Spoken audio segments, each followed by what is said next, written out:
It's Red Eye Radio. Gary McNamara and Eric Harley talk about everything from politics to social issues and news of the day. Whether you're up late or you're just starting your day, welcome to the show. From the Uniden America Studios, this is Red Eye Radio. Hello and welcome. He is Gary McNamara. I'm Eric Harley. As we begin a Wednesday. I'm not ready. Gary is not ready. I'm reading an article here, and the beginning of the show interrupted that. Oh, yeah? Yeah. It's, we talked about quiet quitting, right? Now there's a new thing apparently out there. I'm reading here from the health section of the New York Post. Loudly quitting? Why bed rotting is the newest hot self-care trend for lazy Gen Zers. Bed rotting? Bed rotting. This is not. Look, this.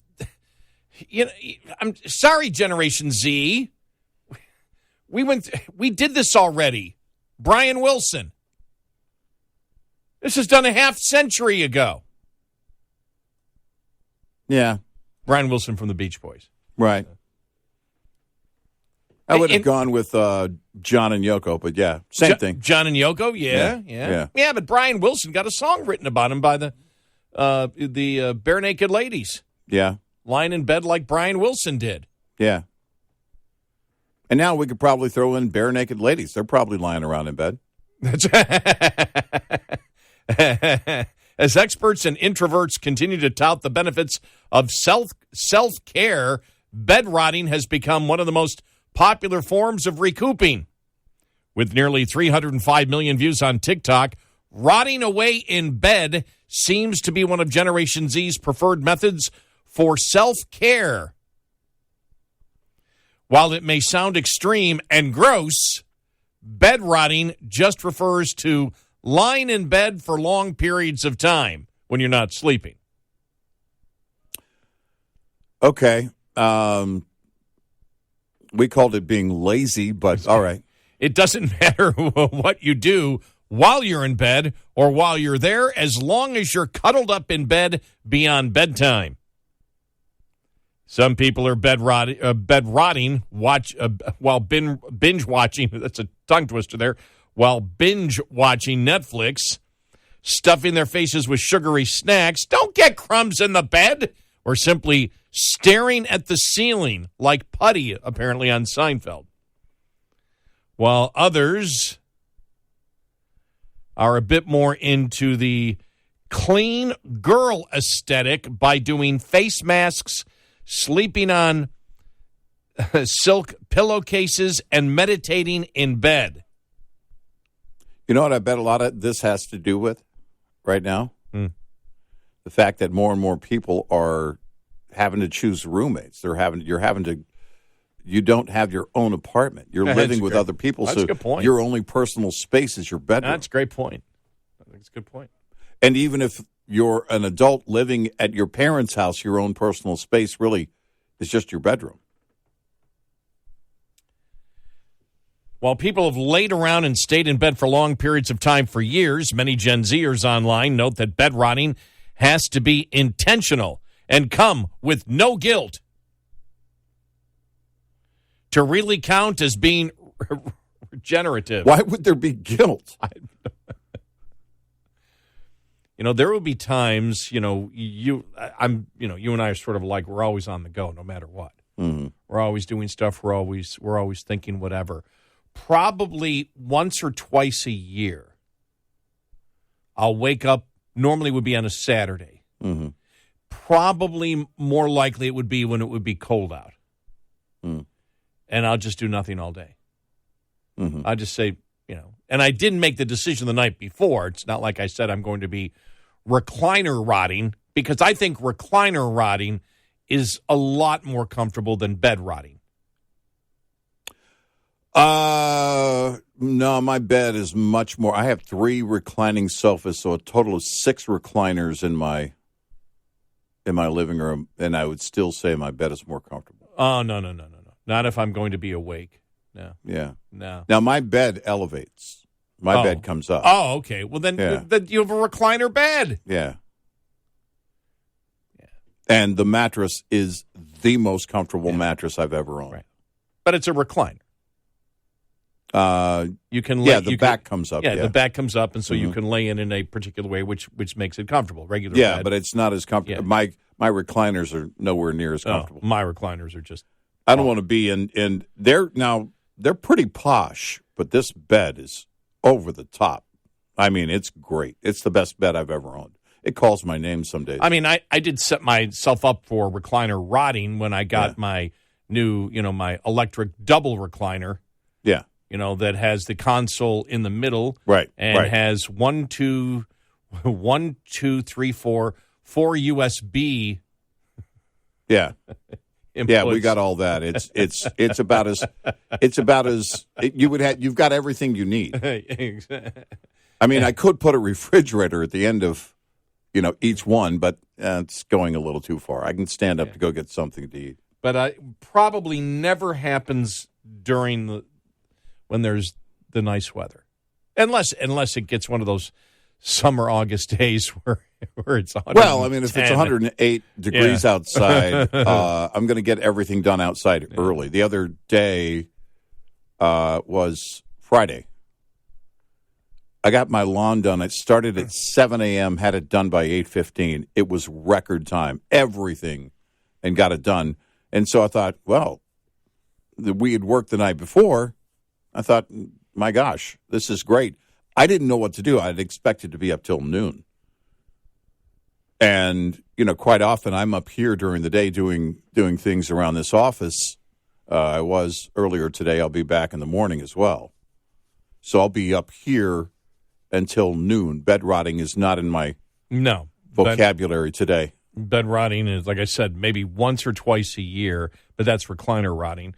But talking about some of the responses on TikTok to this, who actually likes rotting away in their bed?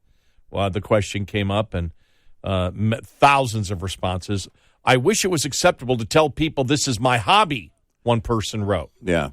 I feel my purpose in life is to rot in different places. My bed, my hotel room, beach sand. Oh, my gosh, a hotel room? I was made to lay out and rot, replied another. Well, the person who's seems like they're all over the place. I mean, if you're in a bed, a hotel room, beach, at least you're moving around. Well, you're moving around to get to that laying position. We go to the beach every July, and we take our grandkids, and some of our kids go, and we have a good time. But when I'm there, I just want to be in the water. Now, truth be told, I want to be throwing a fishing line with a 50-pound test on it from the shore. Yeah. Now, I'm not going to do that because I don't want to attract a big hammerhead to the swimming area. That's just common courtesy. But I'm not going to be rotting in anything. Now, this doesn't count because I think this may be one of the reasons. It seems like one person was honest. When the hangover is so real, that's not bed rotting. No, that's your body not letting you get up. Right. You've poisoned yourself to the point where your body does not want to get up. That's not bed rotting. Right. That's the carcinogen that is alcohol. Right. Is working on your body in a really harsh way. Right. That's dealing with alcohol poisoning. Mm-hmm. So maybe that's what it is. They're all hungover. They want to make it. Well, we'll say it's a conscious decision. No, I mean, it's bed rotting. You're hungover. Everybody's smoking weed. That's right. It's not bed rotting. It's just being stoned. So it's the New York Post all over, and then it's like they had a follow up to it. Bed rotting. Gen Z is killing their future. It's time for Gen Z to stop bed rotting and leave the house. Yeah. I mean, before the sun was up today, fully up, I had done the grocery shopping. I had picked up all of the flags from Memorial Day and put them away. I had installed the new all-weather mats in my wife's new car. and she was just waking up. I try and, I mean, for me, I can't do that knowing so many things have to be done. Yeah, you and I have to sit down and do show prep. Now, sometimes we can do it on the go, depending on the day. If it's a Friday and we're not working Friday night, we never do, then I can do show prep on the fly. I can keep up with things. I can, when I pull up in a parking lot, I can check my phone for news alerts and everything else and still go about my time or use my time to go about my day. I don't have to, I don't have to sit down. During the week, I deliberately want to sit down with the news. Unless something else is going on, which is rare, like I'm up here. But still, when I'm up here, it's just like I'm here at night. I open all my screens. I've got everything going. I can't sit and it would make me nervous to lay there deliberately. Even when I'm sick, it makes me nervous to just lay there deliberately. No, I know. Knowing I shouldn't be up. You feel like you feel like you're not being productive, and I know that's something that you and I've always talked about from the beginning, from when we were young. We just wanted to be productive in some way. But this follow-up article, it's time for Gen Z to stop bed rotting and leave the house. Working from home could stunt career growth and romantic relationships. Scott Galloway, a marketing professor at New York University Stern School of Business, said in a Wall Street Journal CEO Council Summit last week. You should never be at home. That's what I tell young people. Home is for 7 hours of sleep, and that's it. The amount of time you spend at home is inversely correlated to your success professionally and romantically. You need to be out of the house.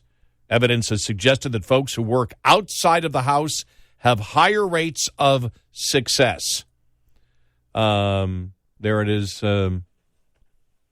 One hindrance, according to the paper last month by economists at Harvard, the Federal Reserve Bank of New York, and the University of Iowa, is that remote employees get less feedback on their work compared to peers working at their office. The economists analyzed virtual communications of software engineers from different companies and found that when employees were reporting to physical offices, engineers who went in received 23% more feedback, both in person and online, than engineers working on teams remotely. During the early years of the pandemic, the office was shut down. The gap shrank substantially, particularly for men. When it comes to deciding a work-life balance, many Americans have control of whether they want to come to the office or not. So talking about how, the bed rotting is related to actually working at home, that more people are likely to bed rot. And that's one thing, because you're talking about young. I mean, we're old. But you look at young people, and that's true. I was never home. You take even high school, I was busy all the time. And then college, I mean, I was never. And I was living with my parents during college. But, I mean, I was there to sleep. That was really it. So when I really related to that when that professor said that, I went, wow, that's me when I was in college. I was never home. I slept. That was it. Yeah, that was probably 5-6 hours a day at the max. Yeah, I was always in a band, so we were always rehearsing. I never wanted to be at home. I mean, I didn't want to sit there. I wanted to go. I wanted to be around other people. I wanted to work, whatever I was doing. Then when I got into radio at 18, I was still working in a band. And we just worked it out to where we did rehearsal in the evening, and I was always gone. I have a family member, and he works as an underwriter for a major global corporation. They've always worked from home. He's never, in that job in 15 years, he's never worked in the office. And you can't, when the clock stops, when his work clock stops, you won't find him at home. The last thing he wants to do is sit around, and he's got a huge house, and he doesn't want to sit around that house. He wants to be gone, and they travel a lot. I mean, he's always doing something, and I've never actually asked him the question, but I'm guessing it's because he has to be home for work. But he set up a separate office and everything in the house, to do that. I don't know how you could sit there and just lay in bed all the time. As this professor said, if you expect to be in the top percent economically, much less the top 1%, buck up. 2 decades plus of nothing but work. That's my experience. Mm-hmm. And then he goes on to say, if you're young and you're ambitious, get into the office. Your career trajectory is a function of relationships. There are 2 or 3 people qualified for every job, and the decider who gets the promotion will pick the person they have the best relationship with, he told CNN. Before you collect dogs and spouses, get into the office. Establish mentors, establish friends, and also establish partnerships. 1/3 of relationships begin at work. We have taken away a great platform for establishing relationships. Don't give up on it. Mm-hmm. And that's true. I mean, that's, think about the relationships that you build. My son works remotely, and that job has been working remotely. But every day they have a meeting. Every day they have a meeting. They want everybody to check in all the time. They would know immediately if you're bed rotting, but they don't have an office. And it's one of these things where COVID, for a lot of people, changed the definition of work. I did. And for those who think that they can get by with doing it at home, for the jobs that aren't meant to do that, weren't designed to do that, it's not going to work. You're not going to get that promotion unless your boss is seeing you on a regular basis. But I love the name, bed rotting. Yeah. Well, that's exactly what you're doing. If you're deliberately doing that, your life is going to rot away. 866-90-RED-EYE. When it comes to truck maintenance, sometimes it's the little things that can cause the most trouble, like cabin air filters. When properly serviced, cabin air filters provide a barrier between pollutants and harmful particles outside and your HVAC system. If you don't pay attention to them, however, this small part can turn into big trouble in no time. Breathe easy when you know which warning signs could indicate that your cabin air filters are clogged. A dirty, musty smell throughout the entire cab may indicate your cabin air filters are oversaturated and need to be replaced. Check the condition of your filters if you smell an unusual odor coming from your ventilation system. This report is brought to you by Shell Rotella. Shell Rotella, with advanced synthetic technology, is designed to help keep your rig running with more mileage and less maintenance. Coming up, more with Gary McNamara and Eric Harley. It's Red Eye Radio.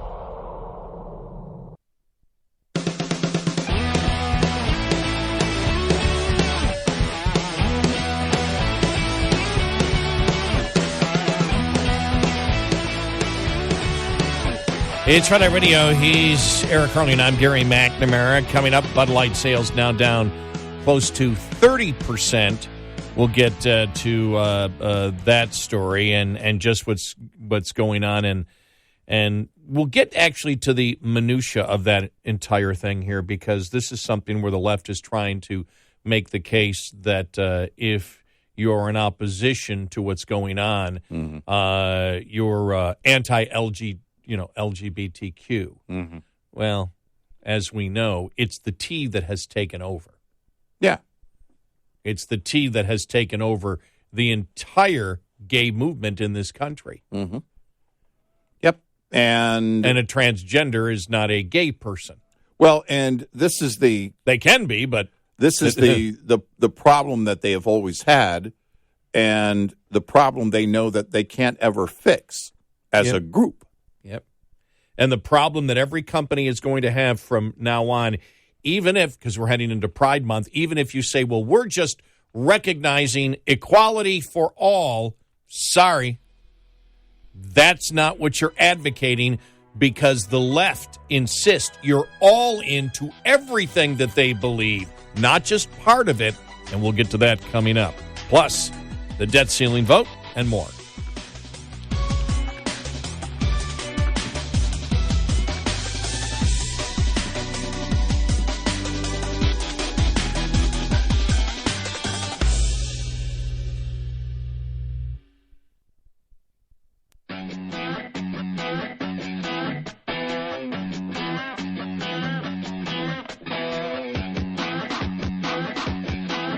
You're listening to Red Eye Radio from the Uniden America Studios. And he's Eric Hardy, and I'm Gary McNamara. Let's do a quick gaslighting update.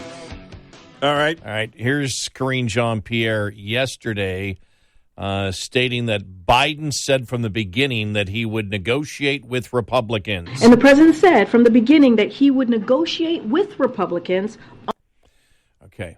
Mm-hmm. Is that true? No. Does everybody know that that's not true? Yeah. Yes.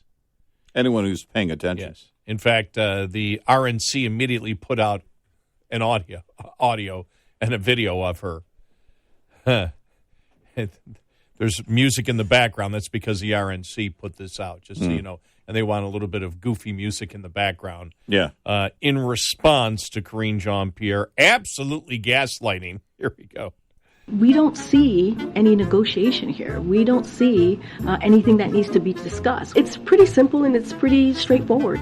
We believe that Congress has a constitutional duty to get this done. The president's stance on negotiation stands, right, which is he does not believe, as it relates to the debt ceiling, that we should be negotiating. We've been very clear. We're not going to negotiate on the debt ceiling. He never came to the table to negotiate on the debt ceiling. That was not something that occurred. That is not something that's happening. We've been very clear. We're not negotiating around the debt ceiling. When you think about the debt limit, it is not negotiable. We should not be negotiating on the debt ceiling. There's no negotiation that we will be having. The debt ceiling, it should be done without negotiation. There should be no negotiation. This should be done without conditions. We should not have to negotiate on this. Look, we've been very clear. We're not going to negotiate. We're just not going to negotiate on that. As the president said yesterday, he's happy to meet with Speaker McCarthy, but not on whether or not the debt limit gets extended. That is not negotiable, and we have been very clear about this. The president said he's happy to meet with McCarthy, but not on whether or not the debt limit gets extended. That's not negotiable. He is not going to negotiate on the debt ceiling. Been very clear. That is not going to change. I mean, we've been very clear. There shouldn't be negotiations. This is not negotiable. We are not going to negotiate. There's no negotiating around the debt limit. All right, so I love when she says, we've made this very clear. She says that over and over again. We made this very clear. One more time, what she said yesterday. And the president said from the beginning that he would negotiate with Republicans on a budget.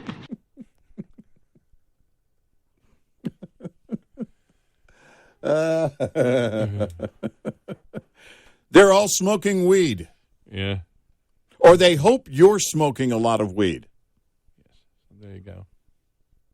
And here's the thing.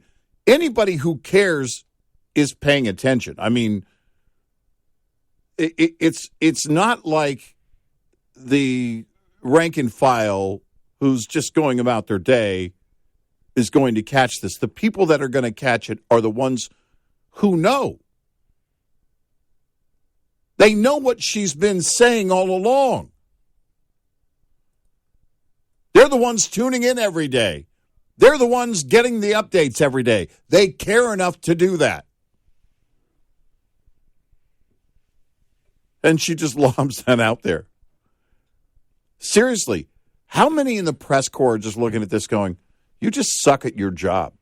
You really, this administration is horrible because they show up, we've been saying this for a while, they show up every day wanting their talking points, their marching orders from the liberal administration. It's just the way it works. We show up in the morning, we drink the coffee, eat the donuts out in the green room. We come in here. I don't know if the room is a green room. You come in here, you give us our talking points. We deliver that to our readers, subscribers, viewers in a nice, neat little package. Whatever it is you want to say, as long as it's something we think we can sell to the people who patronize our media company. And day after day, from the beginning, it has been this kind of cluster. Just insane. Just stupid. Flat out stupid. Meanwhile, the vote in committee was 7-6 to Republicans voting against. It, you know, when we were in our pre-show meeting, you were reading me some of the headlines. that were out there about, will Republicans be, backing McCarthy? And the focus seemed to be completely on McCarthy. Mm-hmm. But in that vote, there wasn't one Democrat that voted with the president. Right. Yeah, the New York Times calling apparently every Republican, there were 3 that I counted in that story, ultra-conservative. And by the way, ultra-conservative is all one word. Now, I was asking the question, it is, according to the New York Times, I guess it is. I never write the words ultra-conservative. My question would be, well, I don't know, for those that are members of the Freedom Caucus, wouldn't you like, is that not a compliment, ultra-conservative, right? But have they ever used, like, ultra-liberal? Right. Was my question in the pre-show meeting. Uber liberal, which today means something totally different. Like, what are they, driving part-time? What is that? So I went through, and now the story is about the GOP, but it was only about the GOP and not the way. And I went through it. I didn't read the whole thing, but the headline from the New York Times is GOP revolts over debt limit deal as bill moves toward a House vote. And so it talks about the 2 Republicans we talked about yesterday. We mentioned Chip Roy from Texas and Ralph Norman of South Carolina, 2 Republicans who are on the Rules Committee. And we knew the rules vote was going to be on Tuesday. And we said, look, these are 2 that have spoken out against it. And we know that, okay, they're the ones that are going to be the hardliners on the committee. But they've got room for 2 Republicans to be hardliners and still get the thing passed and moved on to a broad vote. But the fact is, how come the story isn't written, the revolt against the president? Right. Well, because this is not the plan that Republicans came out with. This was the negotiated plan between McCarthy and the president. Well, how would because it would have benefited them at the New York Times and their liberal bent to say Republicans join the Democrats in their revolts against Biden, right? I mean, because you get two birds, one stone there. Right. But they didn't do that. And I thought, and that's the whole thing. It's a shell of an article. You know that the ultra conservatives in the House are not going to want to vote for it. There was another one. There was a third one. Who was it that then they also categorized him as ultra? Dan Bishop, North Carolina. The ultra conservative Freedom Caucus member, Representative Dan Bishop of North Carolina, and he was talking about how he considered the debt deal and spending deal grounds for ousting McCarthy from his post. All right. But that's a given. What about the Democrats not going in line with the president? Yeah, if you're going to cover it fairly. Why did every single Democrat vote against what the president has agreed to? Now, do we have a head count yet? No. Any soft head counts yet? No, but I believe some. This is going to be. You may not get. This may be called bipartisan because you may get a majority of Republicans and Democrats that will give you enough to get it through. Mm-hmm. And it looks like the Schumer has backed the bill, so the Senate's it looks like it's going to happen. The Senate is going to happen. What I saw yesterday was sort of what I figured we would see.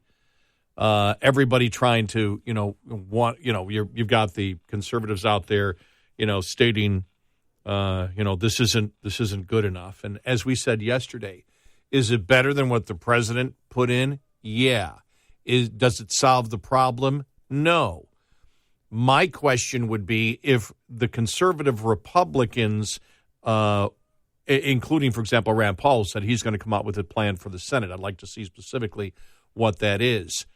None of this changes the trajectory of fiscal doom that we are looking at in the United States.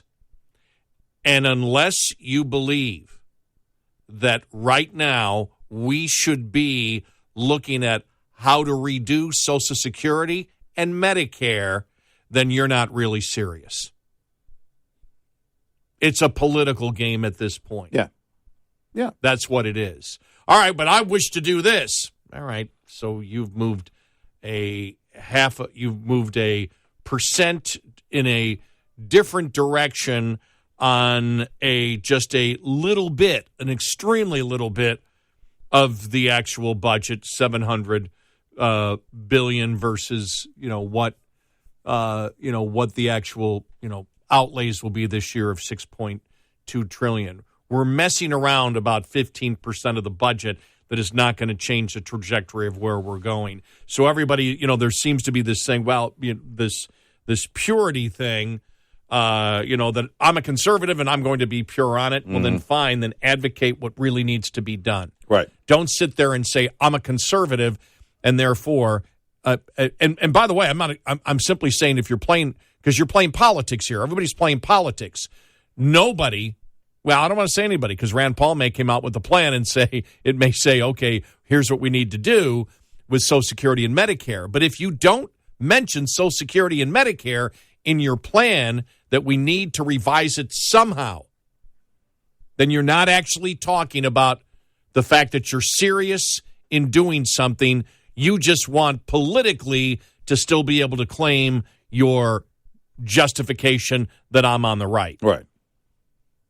And by the way, I'm not being critical of it. I'm just stating that. I'm just stating the fact that you're not actually doing something that's going to change the projection, the fiscal doom projection of where our budget is going. Right. In this country. Right.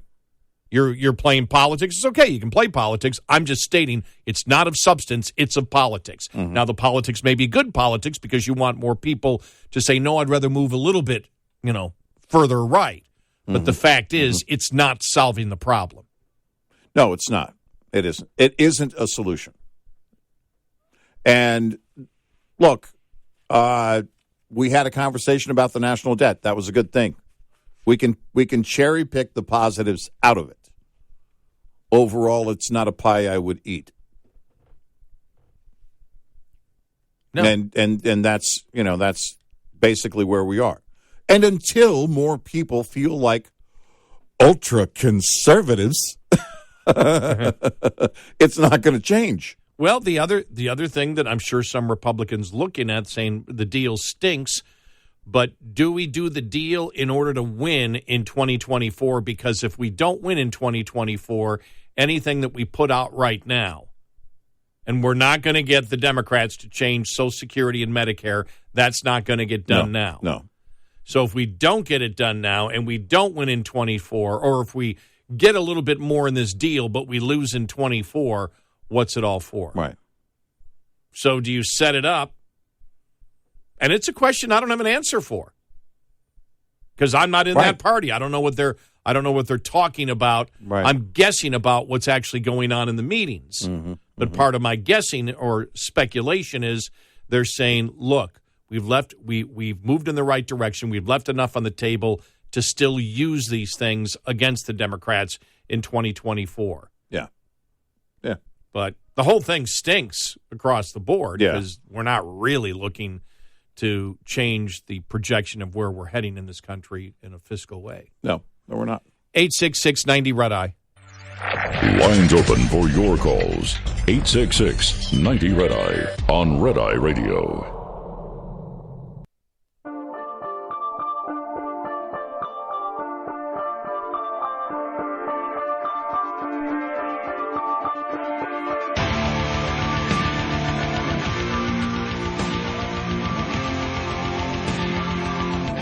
It's Red Eye Radio. He is Eric Crowley, and I'm Gary McNamara.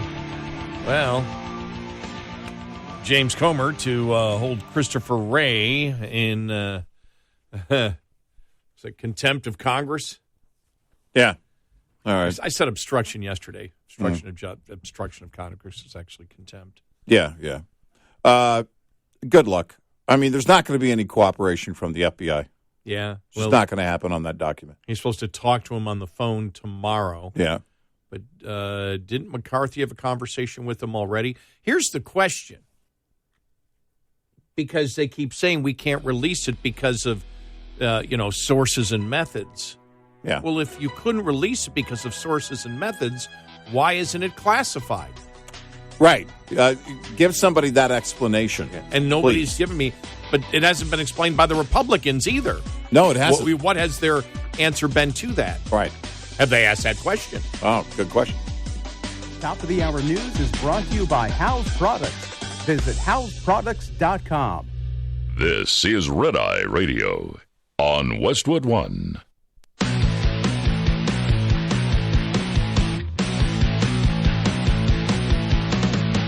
Now, it's Red Eye Radio. Gary McNamara and Eric Harley talk about everything from politics to social issues and news of the day. Whether you're up late or you're just starting your day, welcome to the show. From the Uniden America Studios, this is Red Eye Radio. All across America and around the world, 866-90 Red Eye is Eric Harley and I'm Gary McNamara. Good morning. All right, so I'm reading this here. Yeah. Rock singer curses out DeSantis supporters during show, "You're effing dead to me." Paramore lead singer Hayley Williams. Is she the one that did Skater Boys? Oh no, wait a minute. That's the woman that was married to the Sum 42 guy. Avril Lavigne, right? Yeah, that's right. Okay. Yeah. So got the I'm shocked that I remembered her name. I love the oldies. I can't believe that I knew she used to be married to the Sum 42 guy, who I have no idea what his name is. Yeah, I don't know. Paramore lead singer Hayley Williams savaged her political opponents during a performance over the weekend, telling any potential DeSantis voters in the crowd, "You're effing dead to me." Okay. I'm sorry. She is who again? Hayley Williams. Williams, co-founder of the popular pop rock band Paramore, apparently took the opportunity at the music festival in Atlantic City, New Jersey on Saturday to respond to her online critics who claimed that she was not vocal enough politically. Oh, yeah. No, silence is violence. Yeah, it's true. In between songs, during Paramore's set, the singer took a beat and reassured her fans, I'll be very happy to tell you, I'm very effing comfortable talking politics. You know, I don't know why, but I get this impression of her. I don't know why I went to Forrest Gump. Remember the guy sitting there going, effing this, and effing this, and effing this, and effing this. Mm-hmm. Yeah. And that's what I like to say. That's all I have to say about the war in Vietnam. It's funny because I was listening to Janet Yellen speak the other day, and I thought, she talks like Forrest Gump.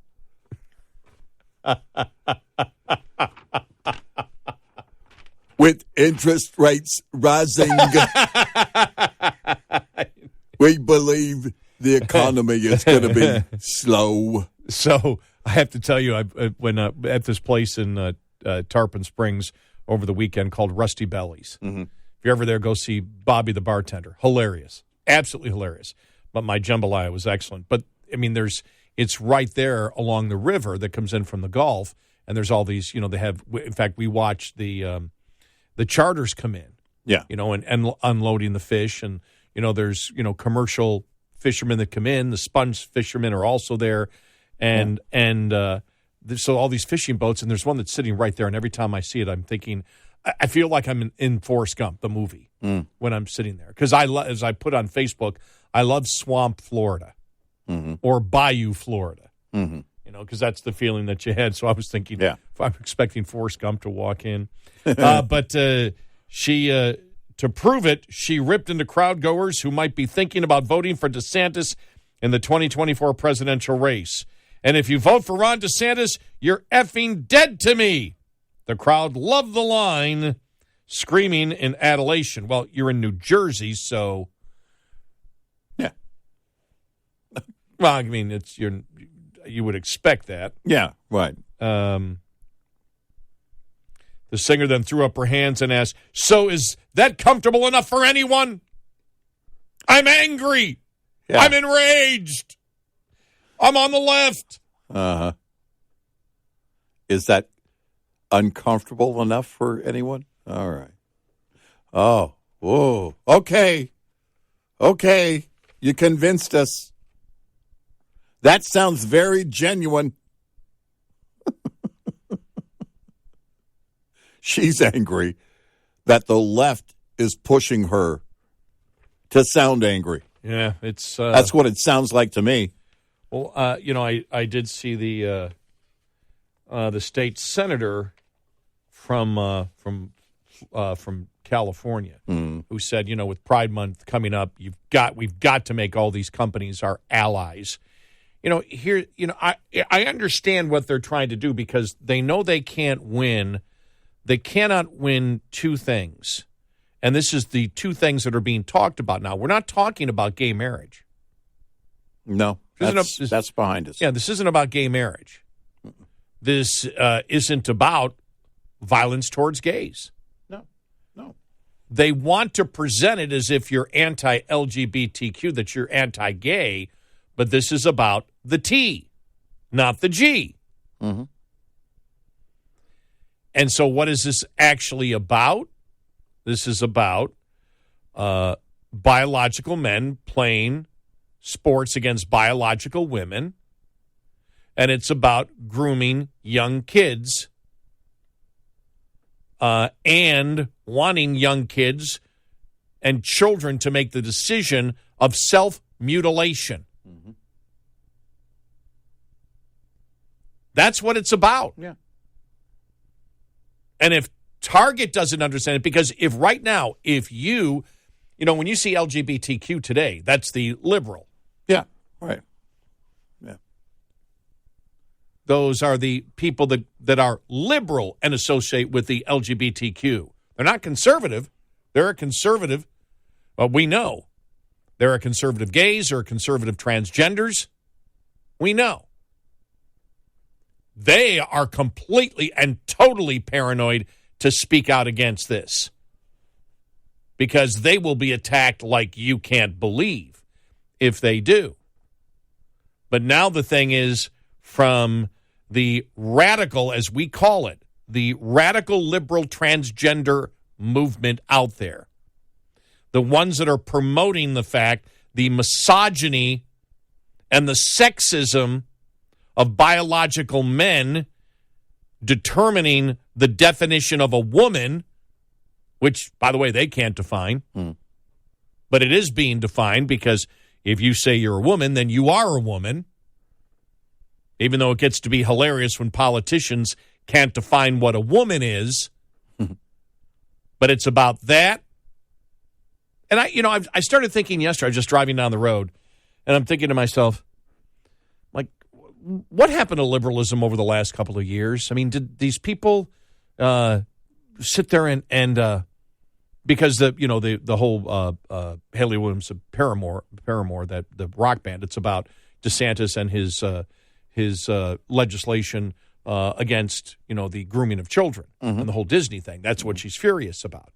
So I'm thinking to myself, the liberals out there, especially the celebrity liberals that are getting behind the insanity of biological men playing against biological women and wanting children to make the decision of self-mutilation at a young age.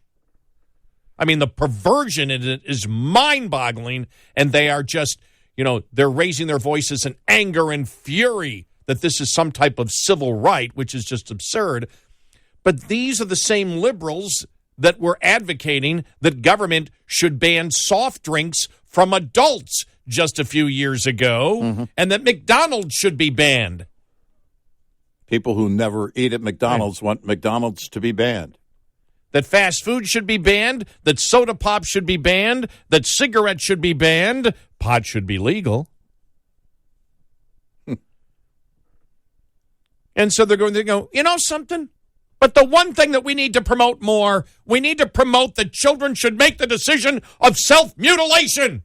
It is a civil right.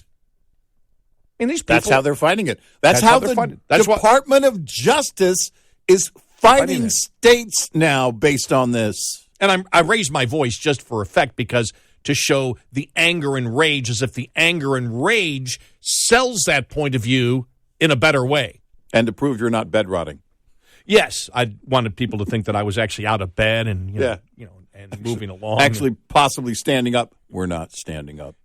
Imagine doing the show and laying back and doing the show in bed. Oh my gosh! Hey, Eric, what's up? You kidding me? Come here, kitty. Play Christmas music. I'm going to sleep. But I just sit there and wonder, liberalism over the last 10 years, where it's gone as we've sat here. We need, doggone it, we need to limit soft drinks to adults. Remember, what was it? 44% of New Yorkers, remember? Yeah, 42. 42% of New Yorkers supported it. Yeah. And then we had people on the left calling us saying, well, I can't control my intake, so these were adults. I can't control my intake, so government should ban these kind of things. And remember the guy that called that said, well, I think cigarettes should be banned too because I can't stop, and so government should stop me from doing it, myself. And I'm like, wow. We went from banning cigarettes to limiting the sales of soda pop, of limiting fast food. Remember what was it was it Los Angeles where they were saying we need to stop, we need to ban fast food restaurants here because people are eating there. That's what they want. But but children making the decision of self-mutilation, don't ban that. That's a go. I live not very far from the studios, and I still pass 3 donut shops that are open every morning when we leave here. The thought has never crossed my mind, they should ban these. They're tempting me every day. I don't stop.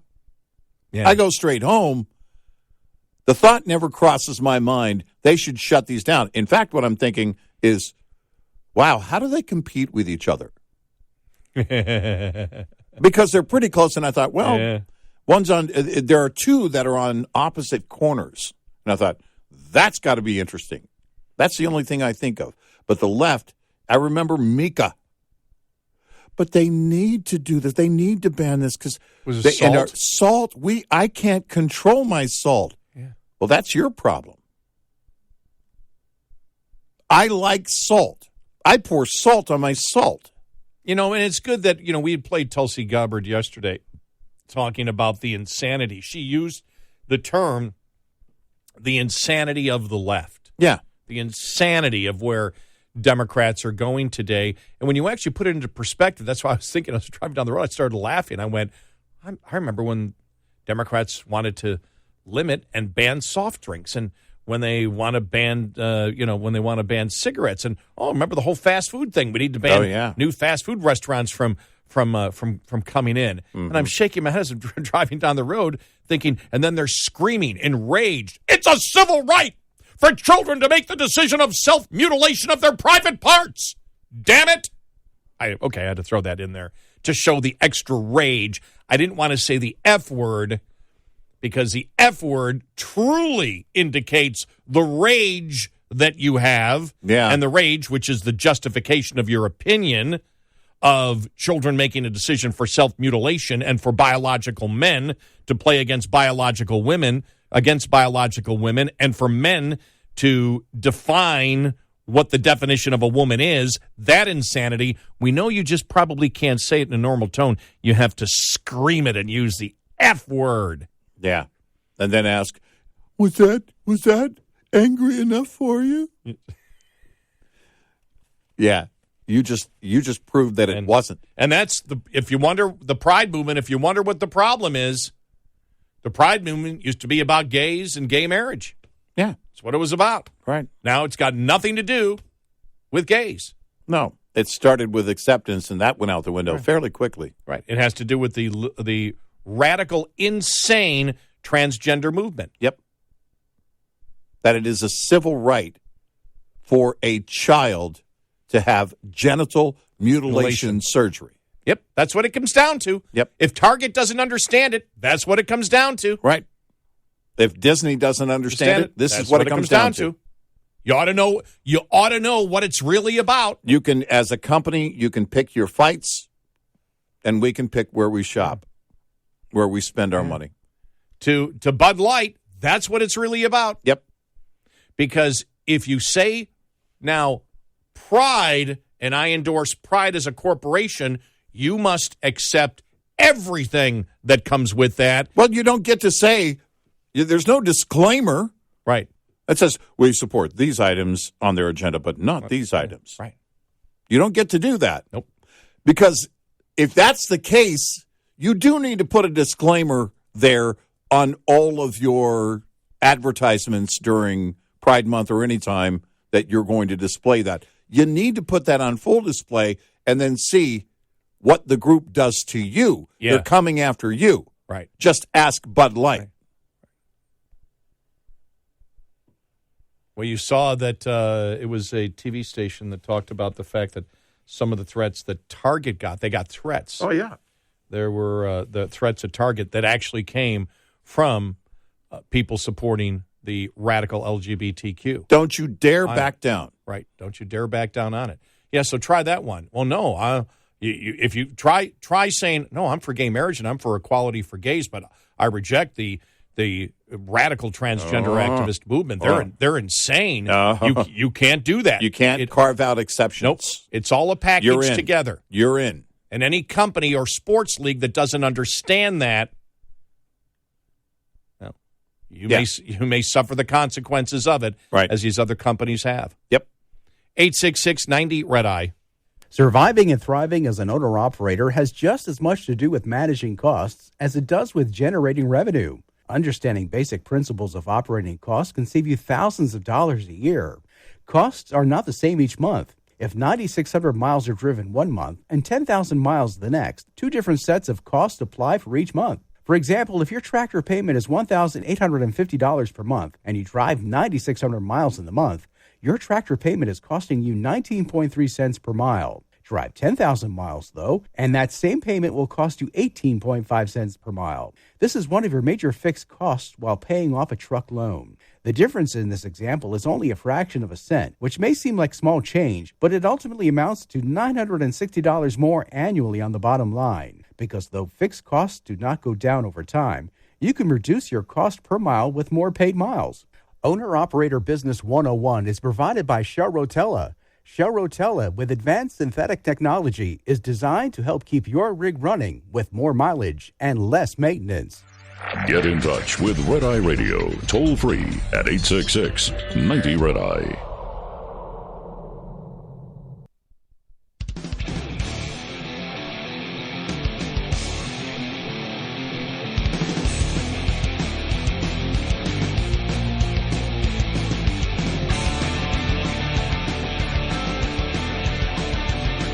It's Red Eye Radio. He's Eric Carly, and I'm Gary McNamara. An update from a story over the weekend. 5 juvenile suspects were arrested in connection with the assault on 3 U.S. Marines carried out by a mob of teenagers on a beach near a beach in San Clemente, California, over Memorial Day weekend. San Clemente Mayor Chris Duncan confirmed to Fox News Digital late last night the suspects were charged with felony assault and a deadly weapon and remain in custody. San Clemente's mayor said investigators have identified at least 4 more juveniles involved who may be charged with misdemeanor assault and battery.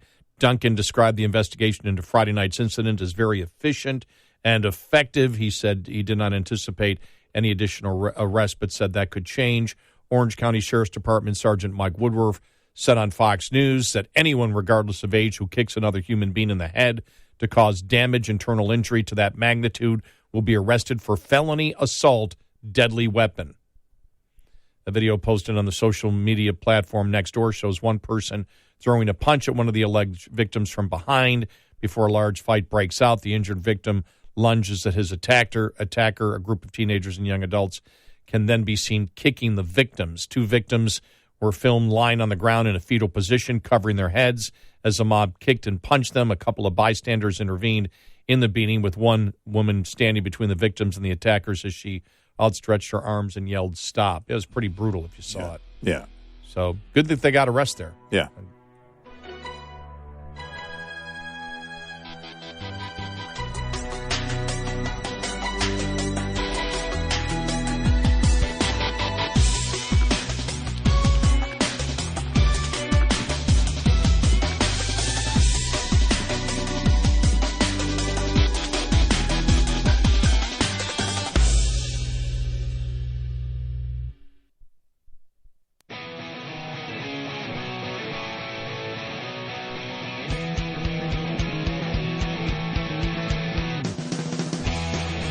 Gary McNamara and Eric Harley taking your calls.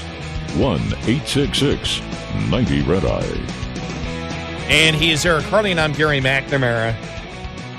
So here it is, LGBTQ activists called for new campaigns Monday to warn corporate leaders not to heed opposing voices while going after those who relent in the face of public pressure. The call to action follows Target's announcement last week it removed products and relocated pride displays to the back of certain stores in response to public protest.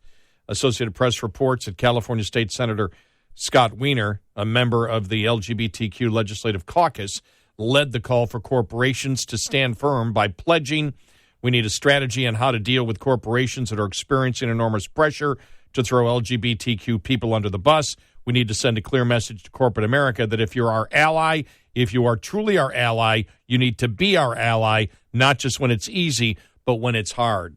Again, they don't get into specifics.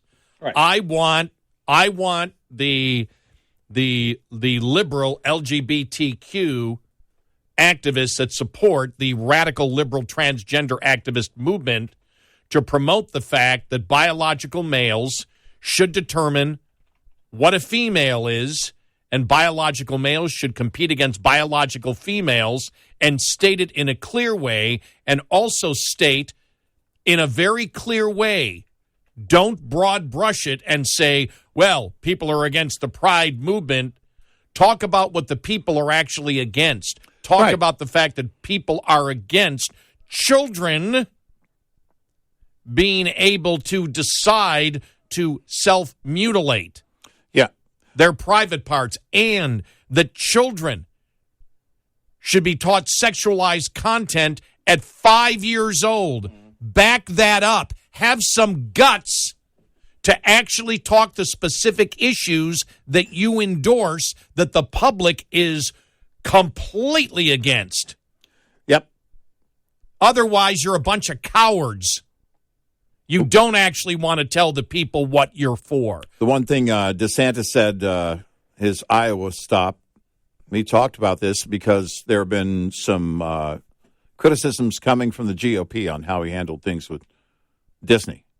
And he said there's not going to be any compromise. There can't be any compromise on this. How do you compromise? Tell me what you're going to negotiate. Right. This isn't about gay marriage. No. Again, no. It's not about equality. Not about gay adults. It's not about adults choosing the way they want to live at all. No, it's not. Got nothing to do with that at all. And that they're trying to, as I said, just have the umbrella thing that they're against. And this is what we have said. They're using the LG. Yeah, right. The LG umbrella. Yeah, they're using the LG umbrella to protect their perversions. Yeah.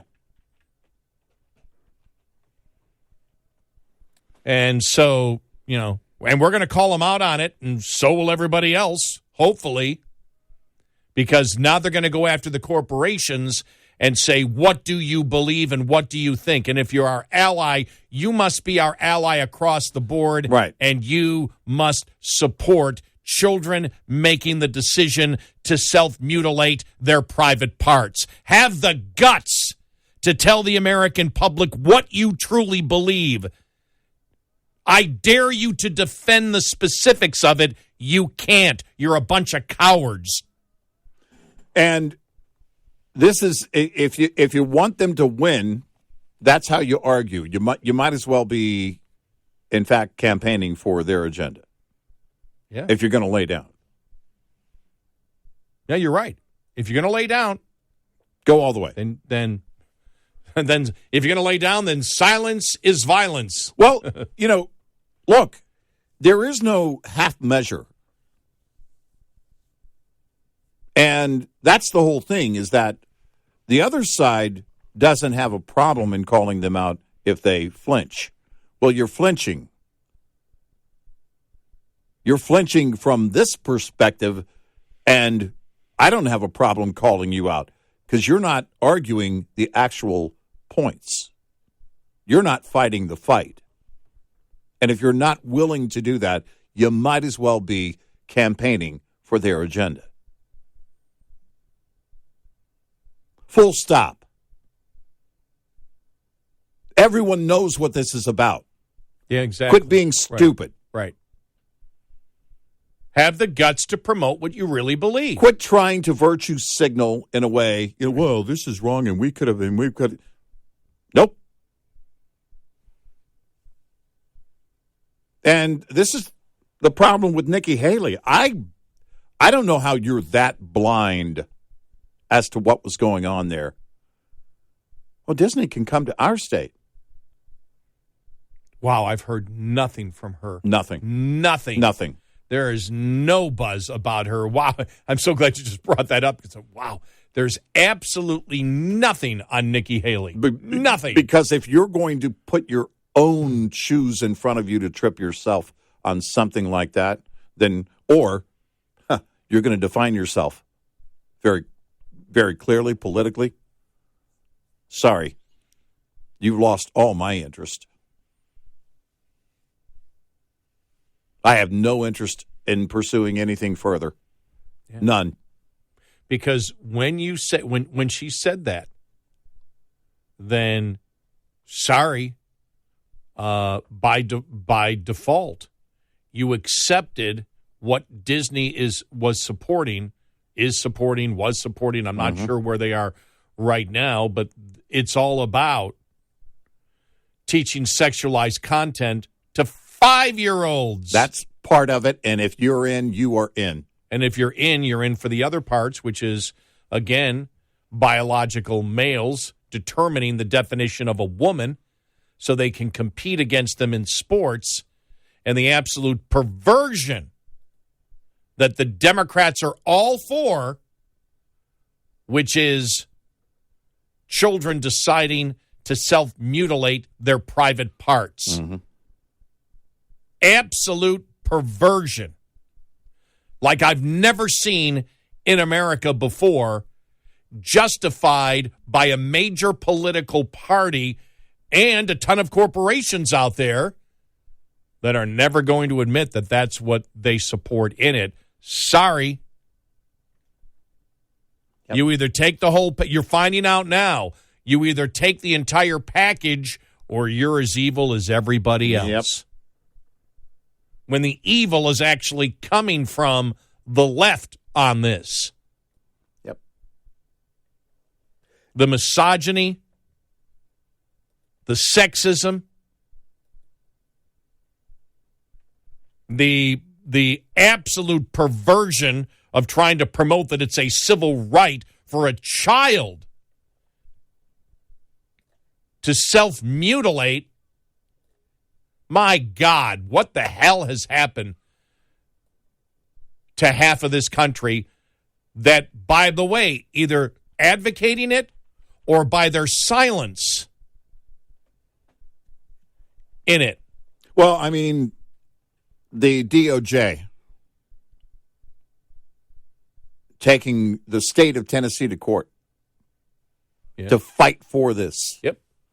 To fight for the right for children to have genital mutilation surgery.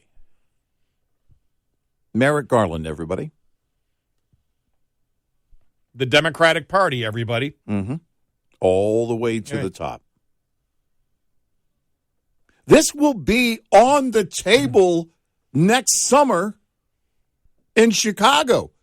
This is going to get prime time attention because it's part of their agenda. And if at that point, Ron DeSantis is the presumptive nominee, there's no way it doesn't take the lead item. It's not the lead item on their agenda because of his history in Florida and everything else that they're going after him on. And so it's getting extremely loud right now, the screaming, the F words. It's getting extremely loud because we're angry. Because they can't defend the specifics of it. So the last thing that they have is, we need to be so angry that you feel threatened and you'll just shut up and you'll just go along because we'll scare you into it. Yeah. Well, it's not going to work. No, it isn't. It absolutely Not is going to work. It is not. It is not. And again, they're going to have to push this to the nth degree. We saw that Alabama came out and now have banned biological males from competing with females in college now. Mm-hmm. Yeah. Which they should do. And then there was the story out there, LGBTQ radicals reportedly targeted with bomb threats in retaliation to the retail giant pulling back on some of its Pride Month merchandise after significant backlash. The bomb threats were allegedly made against several Target stores in at least 3 states, Utah, Pennsylvania, and Ohio. An email to one Cleveland store that Cleveland 19 News reviewed indicated that radical LGBTQ activists may have been behind the threat. Quote, Target, this was the email, Target is full of cowards who turn their back on the LGBT community and deciding to cater to the homophobic. See, look at this. This is all, they're trying to make it seem like it's about gays. Right. Target is full of cowards who's turning their back on the LGBT community and deciding to cater to the homophobic right-wing redneck bigots who protested and vandalized their store, an email reportedly read. Wow. Yeah. So, and there it is right there. As we said, they're trying to go under the umbrella of the LG. Yeah. To promote their insanity. Well, I think... And by the way, we know because we get messages from people who, let us know that, hey, we're gay and you cannot speak out against this even though we're against it. This is insanity. And, they are co-opting our movement. Yeah. And now the push is going to be to get more and more corporations and retail establishments. They want it in the storefronts. Yep. They want it everywhere because they believe if they can build that pressure through those corporations, then they can control the conversation and eventually everybody comes around. Nope. 866-90 Red Eye. We'll be right back with more Red Eye Radio with Eric Harley and Gary McNamara.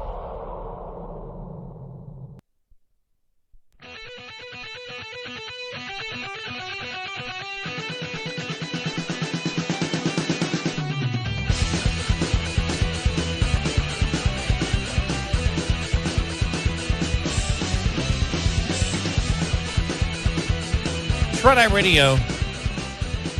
He is Eric Hurley, and I'm Gary McNamara. Just reading this here. Kevin McCarthy received a standing ovation during a House Republican conference meeting on the debt ceiling on Tuesday. House Republicans gathered in the Capitol building to discuss the debt ceiling and gave McCarthy a round of applause.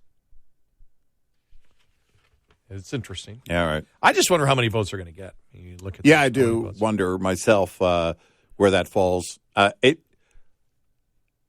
there's no buzz in the media that it has a chance of failing. So it looks like it's going to happen. And as you mentioned, with Schumer on board in the Senate, then it'll happen there. They'll whip the votes and they'll get enough Democrats. And you'll still have enough ultra conservative. You'll still have enough conservatives in the House that can say no and voice the protest, and liberals the same. I did see there's a push from conservatives that if you don't get a majority of Republicans to vote for it, yet it still passes, that McCarthy should pull it. Because that was the deal. Mm-hmm. You don't get a majority support on a bill from Republicans, then you pull it, even if it will pass. Right. Yeah. I don't see that happening. But I don't have a head count on the GOP. Yeah, I know. You know? So, and how many Democrats want to jump on board because, well, let me ask you. With Schumer, yes, he has to be in lockstep with the White House in the Senate. But how many Democrats in the Senate or in the House have to be in lockstep with Joe Biden? Well, because I thought about the Senate, though. If the Senate Democrats all voted down, they're the ones that said, hey, we're giving this for you to do.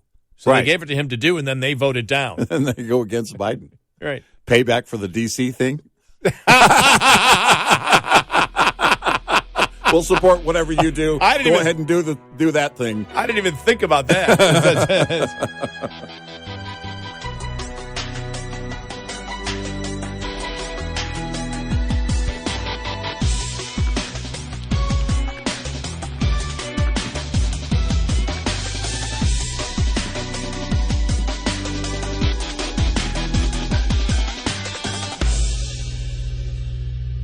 This is Red Eye Radio on Westwood One.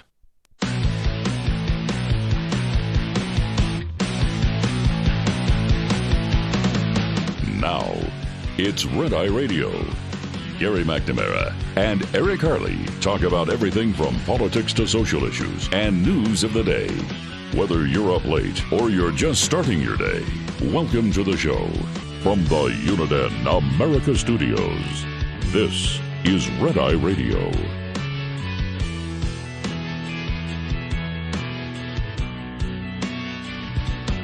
$866-90 Red Eye. He is Eric Harley, and I'm Gary McNamara. All across America, we are. Red Eye Radio is what we are. And good morning. You ready for this? I don't know. ABC legal analyst Sunny Hostin told her co-host Tuesday on ABC's The View that white female Republicans fall in line to protect the patriarchy. She said, I have a similar theory. It's borne out when you look at the studies. Read books like a book that came out a long time ago about she-owned property as well, meaning white women owned slaves as well. I think that women, white women in particular, want to protect this patriarchy here because it's to their benefit. They want to make sure their husbands do well. They want to make sure their sons do well. They want to make sure that their children do well. They want to make sure that they do well. Most of the women in some of these studies are married white women. They do fall in line with what their husbands are doing, what their husbands are voting. She added, I think with white female Republicans, you have a Republican Party that is taking away your health right to decide for yourself. You have all these things that are against women. Well, for all of the conservative women that watch The View every day, I'm just joking. There aren't any. The conservative women that watch The View all day, and I say because they've taped all of them, and so they've DVR'd all of them, and so they play them over and over again. Right. And then at night you agree with your husband. Mm-hmm. Yeah, write that down. They've found you out. Oh, no, what will I do? I should ask my husband for advice. White female Republicans do not have a mind of their own. They are influenced because they want their husbands to do well. They want their sons to do well. What, they don't want their daughters to do well? I don't. No, they want their daughters to They don't have their grow daughters up and marry a man that will tell them what to do. That will tell them what to do. And I'm telling you, I mean, that's the majority of conservative women that I have met in my life. Oh, sure. They're always waiting for me to tell them what to do. Oh, yeah, no, I spend so much of my time on the marching orders. I'll tell you, it's just, it's shocking that I can even leave the house. Oh, yes. Your wife especially. Whatever Eric wants. Yeah. You know, it's the ultimate in patriarchy. 34 years together. And I must serve my man. It's like I said to her early on. It's my way or the highway. So then I was on the highway. Heading down Route 66. Yeah. It's just ridiculous. Yes. Just stupid. So, white female Republican conservatives follow what their man says. Now, you know why they think that? What is the ultimate in the patriarchy, as we have said before, that they have completely submitted to? That men get to define what a woman is. I mean, that's the ultimate in the patriarchy. Yeah. And the Democrats embrace it. Right. As we have stated. The man wants to take your daughter's place on the team. Right. And you better let him. Right. Why? Because the man says so. Because the man says so. The man gets to define what a woman is. As you see, they can't define, again, as you had that representative in Texas last week say, well, whatever a person says is what they are. So if a man says he is a woman, he is a biological woman and should be able to compete with women because the man says so. The ultimate in patriarchy, which is now the mainstream of the Democratic Party. Is there no self-awareness? Do these people have no self-awareness when they throw that shot out? You know, I just thinking about my own household. I'm a fairly funny guy, but if I really want to render laughter in my household, I just say the words, "I forbid it." I kid with some of my female friends. I'll end it and say, "I have spoken," and then wait for the response to come back. Yeah. That's See how that works for you. Now, they understand my humor, but I still get the shot back. This is how it's going. This is how it's going. Say this to a conservative woman. This is how it's going to be. I have spoken. That's right. Do as you're told. Listen to me. That's right. Did you hear what I said? Apparently, you didn't hear what I said. Do I have to repeat myself? Don't make me repeat myself. Why don't you ever listen to me and just do what I tell you to do? I will not have it. I'll tell some other things that you won't have. I like this. I like this. This is fun. Yeah. When Democrats attempt to analyze conservatives, yeah, I always like that. And you know, look, it's the same thing as we said about racism when it's the first thing. Oh, they're racist. Obviously, they're racist. Yeah, they're. Why do you think so? Why would you say that? Oh, because you are. Because you practice identity politics. You judge people by groups. And so you believe that everybody is a racist.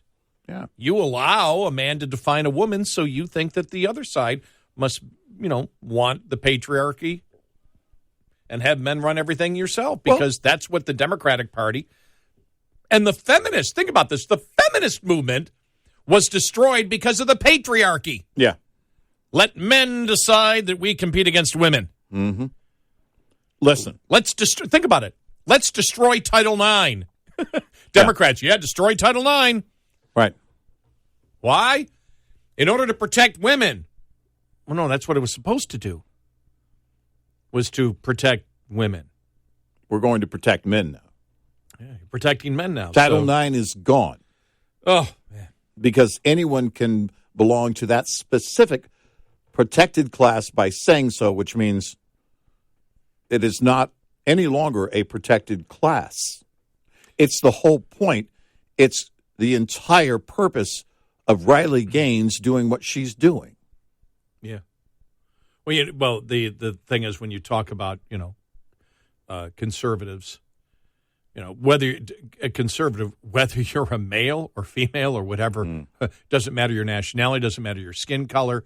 When you're a conservative, you live in an autonomous world. Mm-hmm. You understand your own autonomy. Yeah. Not that you don't serve other people, but you do so willingly and with the understanding that you have your own autonomy and your brain is yours. Mm-hmm. The thing that you don't see, well, what you see in conservative circles, and the evidence of that is the vibrant debate that goes on between conservatives on a consistent basis. Yeah. Conservatives I can be, with my conservative friends, we get into discussions all the time and disagreements all the time. There is vibrant debate within the conservative community. There isn't. It's not in the liberal movement today. It's you obey. Yeah. By the way, I just said obey, and I thought of She Lives, and I saw the headline today of some scientists, some college or whatever professor saying the aliens are 100% among us. Mm-hmm. So you said she lives. You mean they live? Did I say she lives? Yeah. Well, same difference. They would include she. Oh, no. If we don't forbid it. Oh, no, wait a minute. If the men don't forbid it. No, do the aliens have pronouns? No! The aliens have started the pronouns. Huh? Somebody made the comment that did we talk about this maybe off the air? That if the aliens come down, they're going to be trying to figure out, their biggest question is, they believe this is that and they believe that is this. If they were to come down, if they're actually here right now, good morning to Tom Cruise, then totally unrelated, then that's what they're going to be looking at, this crazy picture. And they're saying to themselves, look, we were just probing for scientific purposes. We weren't doing genital mutilation surgery. We were just wanting to learn something. You guys are crazy. I think it's quite possibly why we haven't heard from them yet. You guys are insane. But by the way, most earthlings, haven't said that word in a long time, so I just think the same way. So I just want to tell, after seeing this from The View, to all white female conservatives and Republicans, have your own mind. Stop obeying me all the time. Listen, go out on your own. Go shop or do some cooking or whatever it is you do. I'm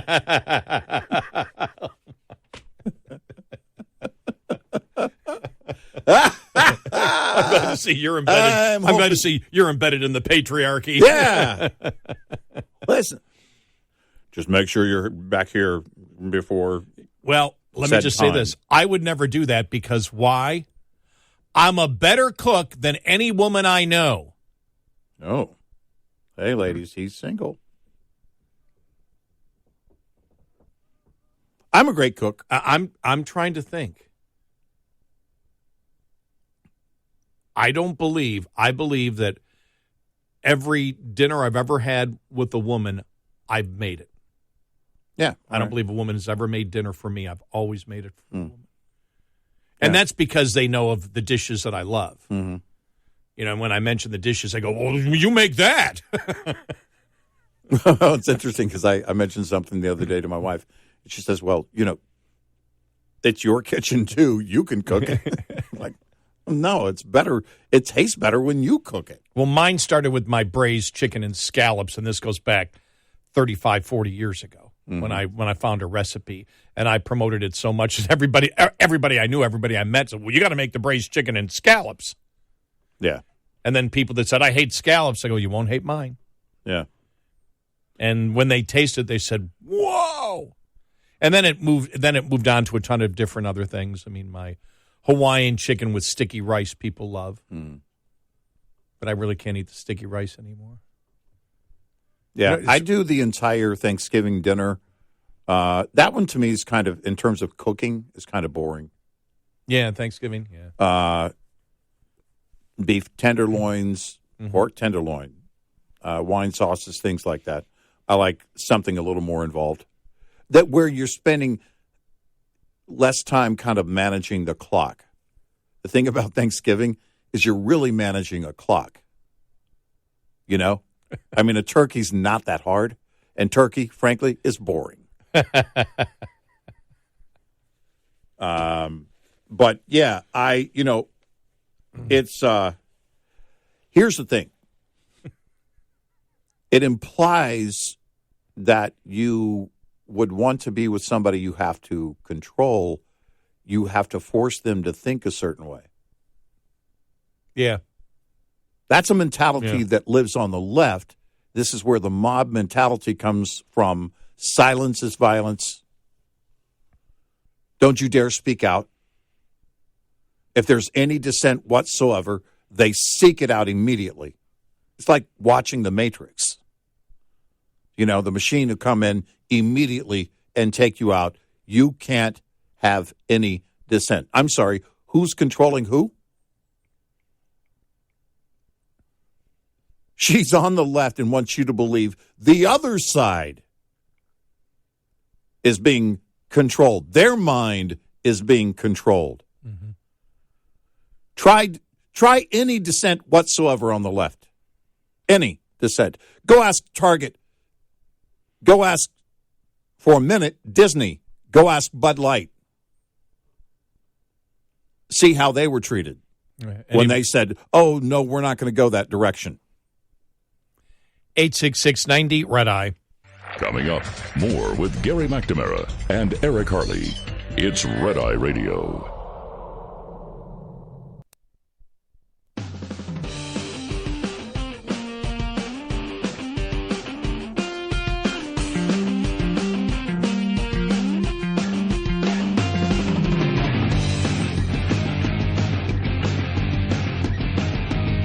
It's Red Eye Radio. He is Eric Harley, and I'm Gary McNamara. Coming up following the bottom of the hour. Republicans to hold FBI Director Wray in contempt of Congress. All right, what does that mean? What happens? Yeah, right. What do they do? You're in contempt of Congress. Yeah. What's going to happen? You appear or you go to jail? Or you turn it over or you go to jail? What is it if you're in contempt of Congress? How far are they going to go in this? That's what I want to see. What is the next process? Now, we do know that Wray is going to talk with Comer. Now, he talked to McCarthy already.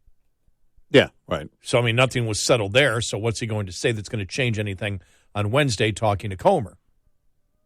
Yeah, I don't expect anything different from the FBI or DOJ on this. And this, it's a simple question. And I expect that I'm going to get an answer from Comer tomorrow on this, because they need to communicate effectively to the American public that, and it's a very simple question, why won't he give it to you? What did he say?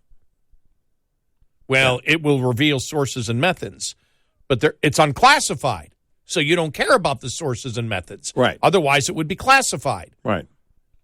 Why are you not protecting it better if it's such important information? An unclassified document, if it's not classified, it means anybody can see it. Right. So why can't they see it? Otherwise, you would say, no, this is secret and nobody can see this because of sources and methods. Well, otherwise, that's you're why, not properly protecting sources and methods. Right. None of it makes sense. Their argument doesn't make any sense. But I haven't heard Comer specifically address that even last time. Well, they said that protects the sources and methods. Well, we need to talk about that because we're not trying to get to the source. No, well, wait a minute. If it's unclassified, they don't care about the sources and methods. Yeah. Anybody can see it. If anybody can see it, then the sources aren't that secret. Nope.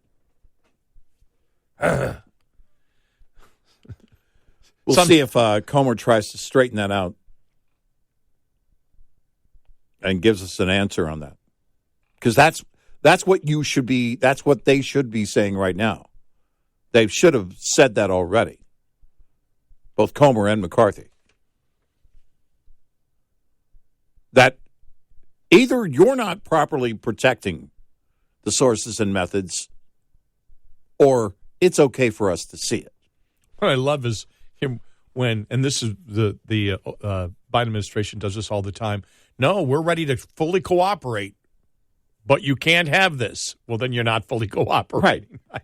We plan to keep cooperating. You haven't been cooperating, and we plan to cooperate even further. In response, the FBI told Fox News Digital the Bureau remains committed to cooperating with the committee in good faith. And that would begin when? When's that going to start? I'm telling you, the BS. Wow.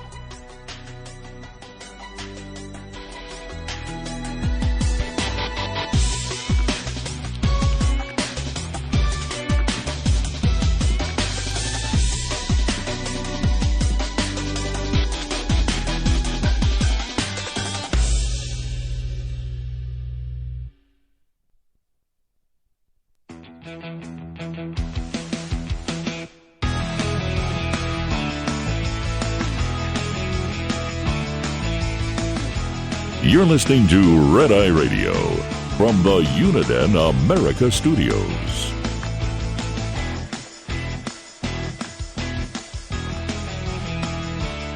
It's Red Eye Radio. He is Eric Harley, and I'm Gary McNamara. So Republicans, there's a headline to hold FBI Director Wray in contempt of Congress over the Biden document. This was on Fox News yesterday. John Levine from New York Post. New York Post, as you know, covering the Hunter Biden story and the Joe Biden story of influence peddling, probably more than any other major news media in the United States, as we know. I mean, they're the ones that broke the laptop story.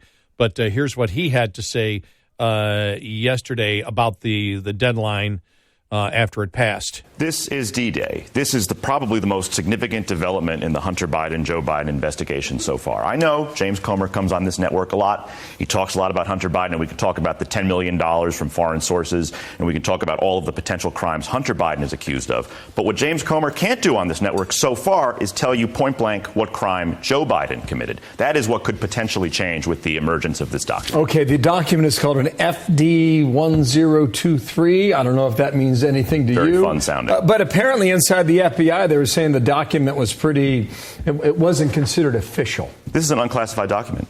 There's no good reason to hold this document back. I mean, it's one thing if it's classified, then obviously there's real concerns there, but there's no reason to hold this back. So I can't tell you I understand what the issue is. Mm-hmm. It just seems to be stalling. And then you have to look at this in the broader context of the FBI throughout the entire Hunter Biden saga. They had the laptop in 2019. They did nothing on it. Mm-hmm. They've been investigating Hunter Biden for 6 years now in sort of never-ending probe, and we're seeing nothing there. And there's no confidence in Chris Wray among Republicans anymore. And, you raise these questions. Is the FBI just an arm of the Democratic Party at this point? Yep, that's a fair analysis. No, I think that's it. If it's classified, if it was classified, that'd be one thing. But it's unclassified. The FBI doesn't say that it's classified. Right. So release it. Right. There's zero reason, unless you're trying to stall here, which is exactly what they're doing. Comer said today the FBI informed the committee that it will not provide the unclassified documents subpoenaed by the committee. The FBI's decision to stiff-arm Congress and hide the information from the American people is obstructionist. And while I have a call scheduled with the FBI Director Wray tomorrow, which is today, to discuss his responses further, the committee has been clear in its intent to protect congressional oversight authorities, and we will now be taking steps to hold the FBI Director in contempt of Congress for refusing to comply with a lawful subpoena. He added, Americans deserve the truth, and the Oversight Committee will continue to demand transparency from the nation's chief law enforcement agency. In response, the FBI told Fox News Digital the Bureau, quote, remains committed to cooperating with the committee in good faith, even though we are not. Okay, I added that last part. In a letter to Chairman Comer earlier today, the FBI committed to providing access to information responsive to the committee's subpoena in a format and setting that maintains confidentiality and protects important security interests and the integrity of the FBI investigations. It's unclassified. Yep. Release it. Yep. There is zero reason to hold on to this, because by saying, if Wray is still saying that it would divulge sources or methods, it should be classified. Then you're admitting you're not protecting sources and methods. Right, because it should be classified. So it's one way or the other. And they shouldn't let up on this. You know, the one whistleblower spent 6 hours before Congress last week, last Friday. Yeah. 6 hours testifying. Mm-hmm. And that's the IRS whistleblower. Right. That would be, I can't think of his name right now. Starts with an S. Shaley or whatever it was. Yeah. That he spent 7 hours before the members of Congress. I think Democrats were in there too. Nothing is leaked from that. You notice? No. Either way. Nothing in either direction. I haven't seen anybody questioned on it yet. I didn't see anything Friday evening. I mean, Yeah. I don't know if I was expecting anything, but I was certainly expecting something over the weekend. But now you have Director Wray saying, well, still stalling. But in an era when the management at the FBI and the DOJ are hell-bent on weaponizing the DOJ, including the FBI, this is what you get.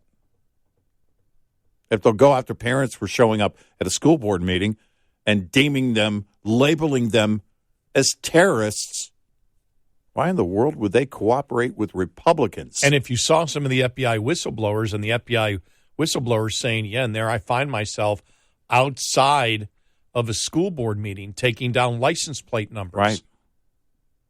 We played that for you a couple of weeks ago.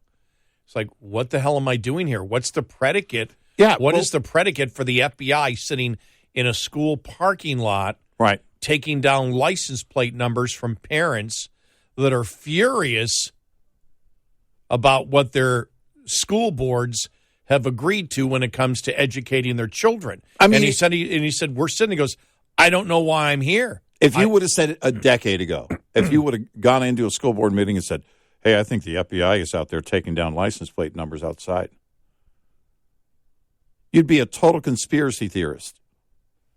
And these days, people would say, oh, yeah, no, we saw them too. Think about that. And because who would give such a directive? Who is it that's in charge of putting those agents on that task? All of this matters, and this is the reason that you're seeing what you're seeing right now. Because Wray was director when all that was happening. And now you've got Merrick Garland as the AG. He's shown a very clear and deliberate history of stepping out in front of things for the agenda, being a part of it. We should expect nothing less than what they're doing now. You stall on this because this is the critical point. You just heard it. We've been saying it. The whistleblower thing on all the fronts, on all the whistleblower fronts, is the critical point and could mean, depending on what is found from and what evidence is brought by the whistleblowers and attorneys and investigations, it could mean the end of the Biden presidency. You bet your backside they are stepping out in front of this. You know, with Christopher Wray being charged, or excuse me, if he is charged again with contempt of Congress officially tomorrow, you think eventually that DeSantis is going to use that against Trump? Because he appointed Wray. Mm-hmm. You know, a couple of articles written, in fact, I'll get to it, what happened over the last couple of days while we were out of DeSantis going after Trump and the back and forth going on. Right. And you notice, like on COVID, you know, like he pounded Trump on basically saying that, you know, New York handled the COVID thing better than Florida. It was just like, that was the dumbest thing. I mean, Trump says dumb things. We thought that to begin with, that him attacking DeSantis on COVID was just the dead wrong move, because all DeSantis has to come back and say is, you let Fauci run free. Yeah. Right. Trump can't win that argument. You let Fauci control things. Yep. Can't win that one. But it's they talked about the fact that, and it's interesting because when I read that yesterday, and I'll have some of it coming up here in a little bit, I said, wow. So DeSantis is going after Trump, and they're going back and forth almost every day on something. Mm-hmm. Tim Scott, nothing. Nobody else matters at this. If nobody's going to go after, because you always go after the person at the top. Yeah. Nikki Haley won't do it. Tim Scott's not doing it. Really, the only threat to Trump right now politically right. In the GOP is DeSantis. But why aren't they? If you're running for political office, what is the point? I don't think, because I think that they're not willing to. I don't think that they're willing to do that yet. I think they're waiting for the numbers to pan out until you decide your allegiance. It's not how you win. But I would argue, well, I could see inside of any campaign, the other campaigns, aside from DeSantis, saying, you don't do that yet. Because when you look at this, remember, Christopher Wray has been in since August 2nd of 2017. Mm-hmm. Mm-hmm. Yep. So it's going on 6 years. Oh, yeah. Yeah. No, there are a number of things. This Hunter Biden investigation's been going on for 6 years. Yeah. Yeah. They've had the laptop since the end of 2019. Right. They know. We still don't know what the big reason was for Hunter's lawyers running to the DOJ on that day. No. And had everybody speculating, well, an indictment is imminent, because that's what you do. That's what happens in the last moment, is your attorneys go to make the appeal. And so you sit there and you say, okay, we know that you've had the laptop since 2019, but you know you've been investigating the IRS things for 6 years. Mm-hmm. Everyone knows. I mean, you either know, either he put it on his taxes, whatever he made that he had, that they said he evaded, mm-hmm. and then he came back and paid $2 million mm-hmm. in the money that he borrowed from a friend in order hopefully to get, a lighter hit from the IRS and the Department of Justice on it, because clearly he was evading taxes. Yeah. What takes so long? What takes 6 years? Well, that's it. When you got the tax forms. He reported it or not. It's either a good investigation or it's not. Either it goes nowhere and you've got nothing, or you got the goods on it. Right. And then the other one goes to this, that's the money that has, again, was funneled through to the Biden family. Mm-hmm. And that's the problem that they have is everybody knows now. Everybody knows that the Biden family enriched themselves. Mm-hmm. You know, the question is, was any law broken? And if this bribe accusation is true, that would be the tie of illegal activity, even though the American public believes that the Biden family enriching themselves should be a criminal act, even if it isn't. Right. Yeah. It's wrong. Right. But, and they smell. The majority of people believe that Biden broke the law. You saw the polling we did it last week. Mm-hmm. The majority of people do.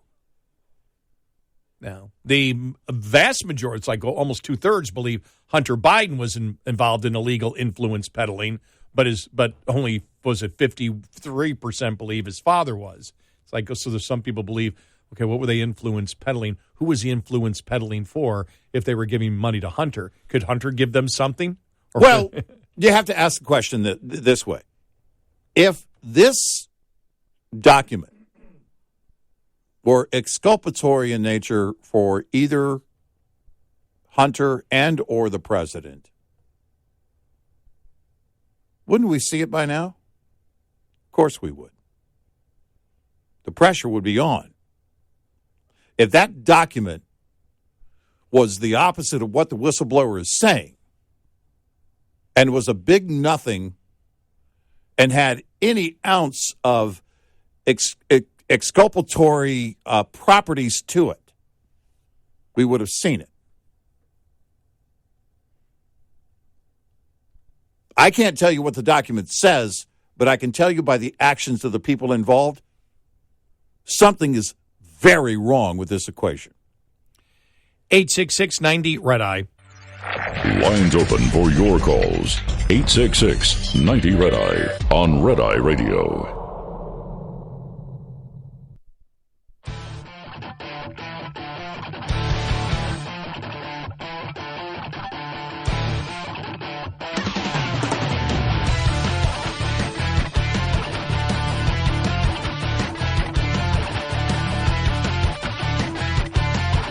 Red Eye Radio. He's Eric Harley, and I'm Gary McNamara. Well, DeSantis went after Trump yesterday. The campaign has begun, and not holding back. I thought it was interesting, though. We'll have some of the things that he had said yesterday. I just thought it was fascinating that I went, okay, DeSantis is doing it, and Tim Scott announced last week, nothing. Nikki Haley, nothing. Even Ramaswamy anymore, it's almost as if, okay, he's done most of the interviews. It's like, okay, he's no longer around much anymore. And I haven't heard anything from Larry Elder. No. Just nothing. So, I mean, it seems like it's if you're only going to have, the top two going after each other, then the other ones just end up disappearing. We'll get to that coming up.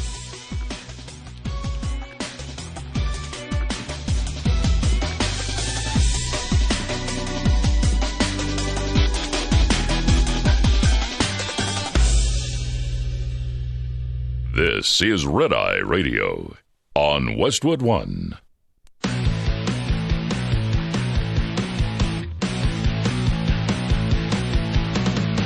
Now, it's Red Eye Radio. Gary McNamara and Eric Harley talk about everything from politics to social issues and news of the day. Whether you're up late or you're just starting your day, welcome to the show. From the Uniden America Studios, this is Red Eye Radio. All across the USA and around the world, we are Red Eye Radio. He is Eric Harley, and I'm Gary McNamara. Good morning. All right, you were just telling me during the break the process here that if Comer does hold Wray, Director Wray of the FBI, in contempt, that he goes, I guess it'd be a criminal referral, would it not be then? Yeah, it always starts with a criminal referral to, in this case, it would be the U.S. Attorney for the District of Columbia. And so they are appointed by the current president. But they are obligated then, according to their duties, to then hand it over to a grand jury. I don't know a lot about Matthew Graves, who is the current U.S. attorney for D.C., but if you just say that everything is followed here and he does get a criminal referral and then he hands it over to a grand jury, well, then the makeup of the grand jury in D.C., are they going to do anything with it? Now, a couple of things. Director Wray was appointed by Trump. Because the question would a clearly a more liberal grand jury inside D.C., you could argue that the chances of getting a very liberal grand jury, pretty high. But he's a Trump appointee. Jury for Sussman. It wasn't a grand jury, but a jury for Sussman. We didn't. He may have lied to the FBI, but there are bigger fish to fry. There are bigger crimes, is what one juror said in that case. But a grand jury that then gets a criminal referral against a Trump appointee who may or may not be protecting a very liberal president. Problem is, though, because then the grand jury would have to hold, basically say, okay, you're in contempt. You're in contempt at this particular point. And the process is at that point, you can go to jail at that point. Yeah, you can go to jail for a month. You can get up to a $100,000 fine. So what will they do? Will they just say, no, there's nothing here? Because remember, it doesn't matter that he's an appointee. It's what he has. Right. And what he has. Well, yes, if you're doing it right. Yeah, yes. What he has, according to Republicans, is he has got what could be the smoking gun showing that Biden took a bribe. Yes, if the grand jury is to follow what they're supposed to be doing, yes, you are correct. But we'll see if it even goes that far. I think Wray is playing his odds right now. I think he's calling their bluff. And I think he'll continue to say, the same thing. Well, we plan to fully cooperate. What do you mean by fully? By not at all? Define fully. Define cooperate. Define just pretty much every word you've been saying on this whole thing, because you're not cooperating. And if you believe that you should be vigilant on protecting sources and methods, then that document should have been classified from the beginning. I'm not sure. I was thinking, was it the director of Homeland Security? Was it Mayorkas who was doing the same thing where they're saying, you're not cooperating, we're not getting this. Oh, we're fully cooperating and trying to with the sensitive. You're not giving us what we want. Right. Yes, but we're attempting to fully cooperate. No, you're not. No, you're not. Stop saying that. Because say, no, we're not cooperating with you. Right. And then you have to think about, okay, and then what next in the process for the whistleblowers? Well, if the whistleblowers aren't allowed to blow whistles, then what then? Because that's basically where we're going to get to next. Knocking on Director Wray's door is probably just going to leave the GOP disgruntled and empty-handed. I don't expect anything to come of this. I would love to be wrong about that, but I don't expect it. And so what's next? Well, next is you got to ask about the process. This is, again, a process designed to protect people who believe that there is retaliation, that there is, first of all, that the American people should know about a wrongdoing, and that in this process, the process is to protect them from retaliation. If I'm the attorneys for any of these whistleblowers, I have to be very concerned at this point, because I don't see the process playing out the way it should. Well, the whistleblower with the IRS is, as we know. problem with this whistleblower is the fact that, remember, one of the informants that tipped off the whistleblower is missing. Mm-hmm. And so that's a problem there. But the whistleblower himself will get a chance, just like last week, to testify in front of in front of Congress. Right. But then where does it the question is, where does and that's part of the process, but it's not fully the process of going through. And what I want to know, first of all, is where's the IG? No, that's a great point. Where's the IG report on this? Yeah. This is where Republicans have to explain it better. Well, they have to put everything on the table so we can know what we're looking at, because we need to see the entire landscape of all of this. Right. But because the process includes the IG here. But the other part is political. Oh, no doubt. And the political part of it is the fact that the American people believe, the majority of the American public believe, that illegal influence peddling happened. Mm-hmm. That's the majority of the public. Yeah. So when, normally if it was the FBI telling Republicans no, there'd be the same partisanship.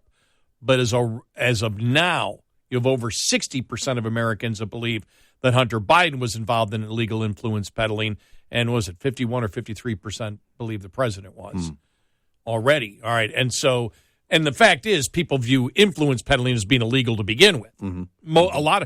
I find people are shocked. What do you mean? He can take money from another country, and it can enrich his family for personal, and that's not against the law? Nope.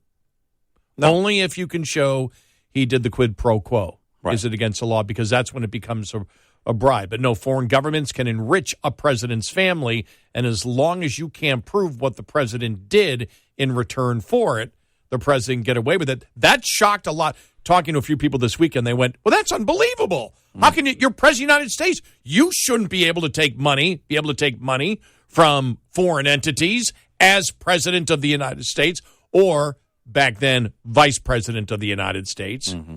Because that's what it would have been. As your vice president of the United States, you shouldn't be able to do it. And you're taking it from places that you were appointed the head of the relationship between that country and the United States. Mm-hmm. And after you did that, and that's the point that is just so damning, is not whether the president is actually, indicted for something. I mean, that would be the nail in the coffin at that point if the president was. Mm-hmm. But the fact is, the American people already believe he's corrupt.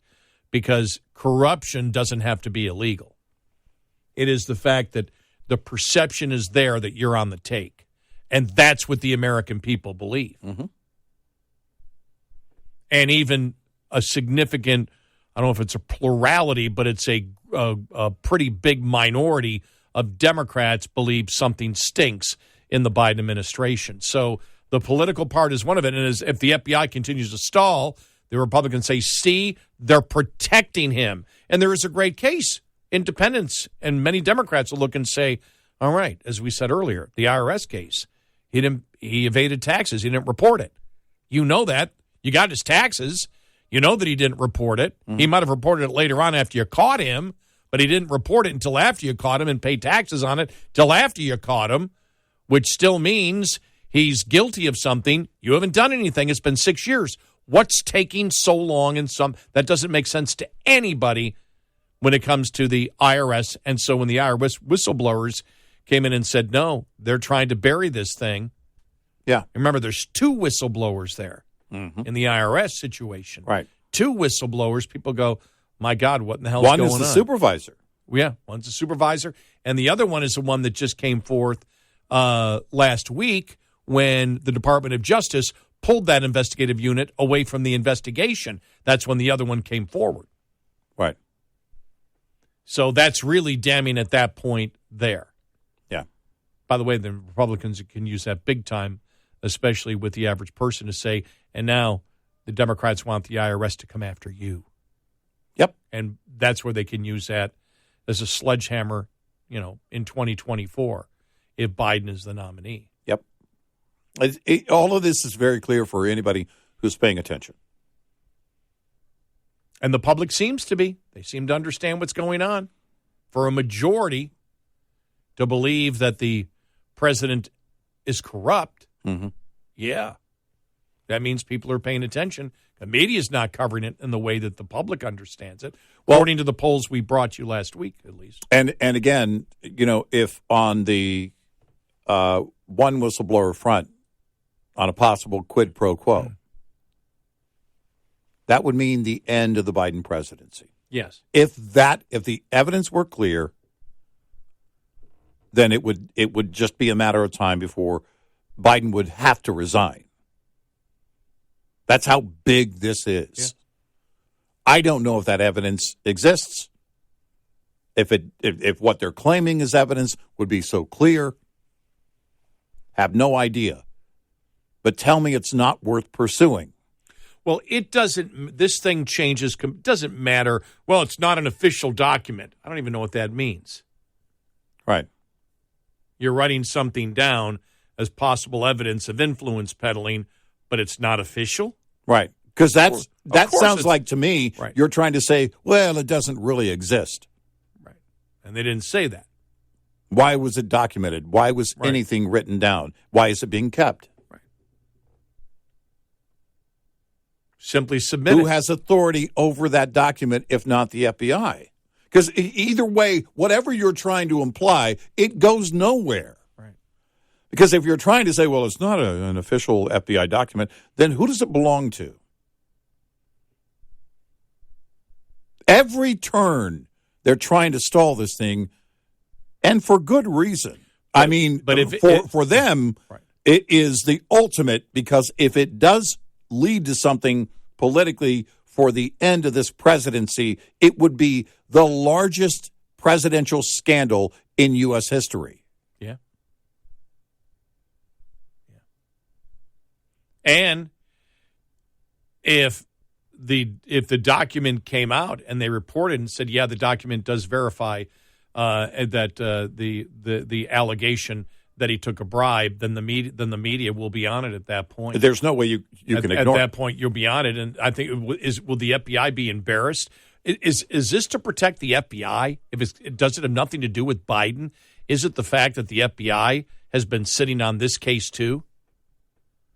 That the Department of Justice across the board have been sitting on things that have shown criminal activity in the Biden family, including Joe Biden himself. I think that's one of the damning things about it. And if you let a little bit of this information out, the media will solve the problem and show that the FBI did not and has been stalling on it. And then what in that process of going through that, what does the media show? The rot at the FBI. 866-90-RED-I. Hi, I'm Jen Loomis, a transport safety expert at J.J. Keller, and I'm here to share a tip on compliance, safety, accountability. Compliance, Safety, Accountability, or CSA, is the FMCSA Safety, Compliance, and Enforcement Program.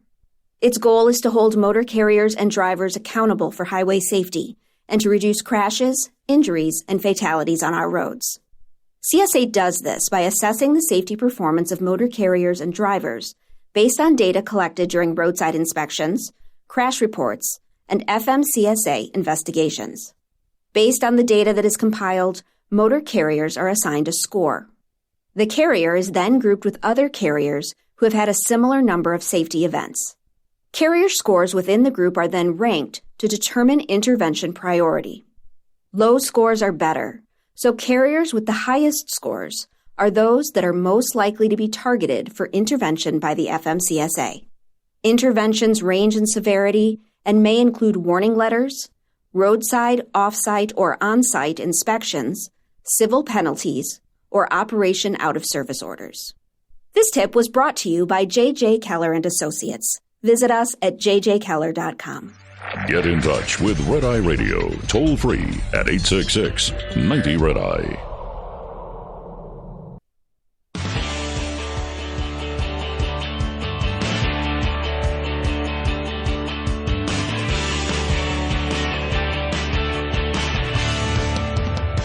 Red Eye Radio. He's Eric Carly, and I'm Gary McNamara. Interesting day ahead. The vote's supposed to be today, right? For the Yep. I haven't for the debt ceiling. Yeah, I looked at thehill.com. I didn't see anything. So that and Comer's supposed to talk to Wray, and we'll see what happens there, because I'm sure he'll hold a press conference if they are going to send a criminal referral. Yeah. on it. Right. And at that point, and again, I think part of it is the political sledgehammer that they want to use because they know that the public is already suspicious about the FBI protecting the Biden family. Right.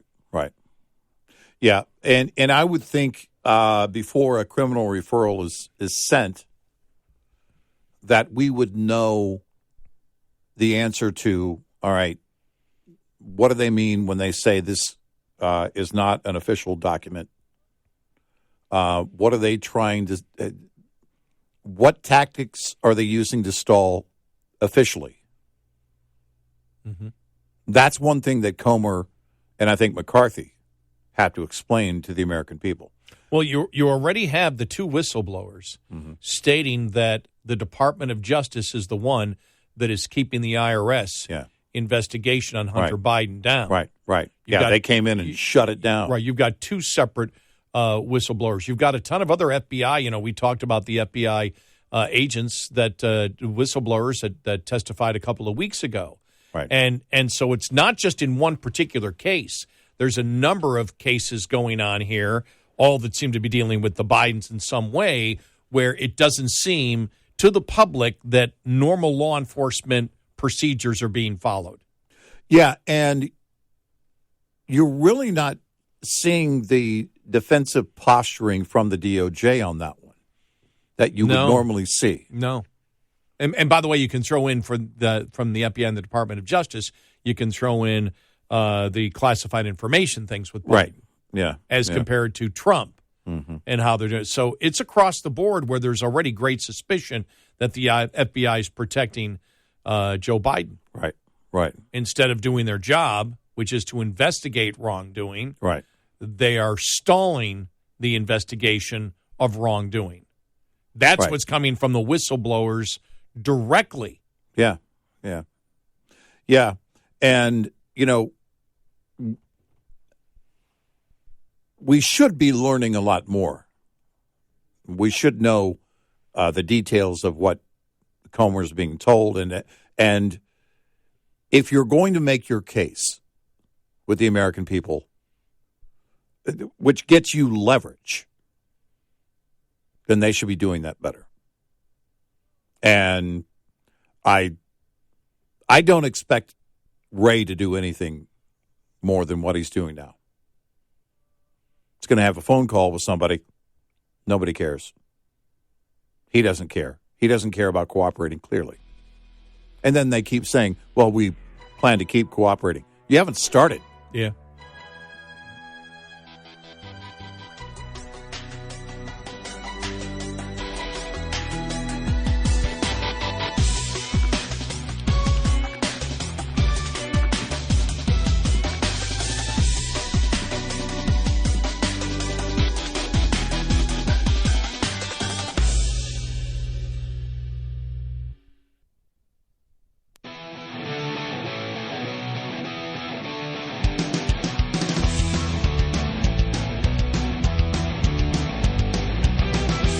Giving you 70% each night. Eric Harley and Gary McNamara on Red Eye Radio.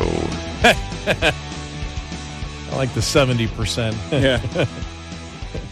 30% of us. What do they call the sleeping thing again? What was it? The bed rotting. Bed rotting, yes. Yeah. 30% of us were bed rotting. Just laying there. That's the next thing now that we've gone past quiet quitting. It's bed rotting. Yeah. Generation Z laying in bed doing nothing. Yeah. That it's become their goal in life. Well, wait a minute. That's almost, this may not be new. Because actually that came from Office Space and Peter. Yeah. Remember? Yeah. What would you do if you had $1 million? Well, we won't go to the first one. The first thing. Yeah. We'll leave that out. I would do Go nothing. watch the movie. I would do nothing. Mm-hmm. I would sit. I would do nothing.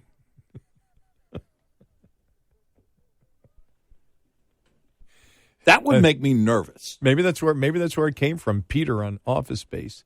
Yeah. Yeah. Yeah. Except he did watch, when he had his time free, he went fishing and watched Kung Fu. Yeah, right. I never analyzed how boring that would be. I can do whatever I want in life. I don't care anymore. Fishing and Kung Fu. Fishing, I'm into. Sitting around watching Kung Fu. But he was watching Kung Fu with Jennifer Aniston.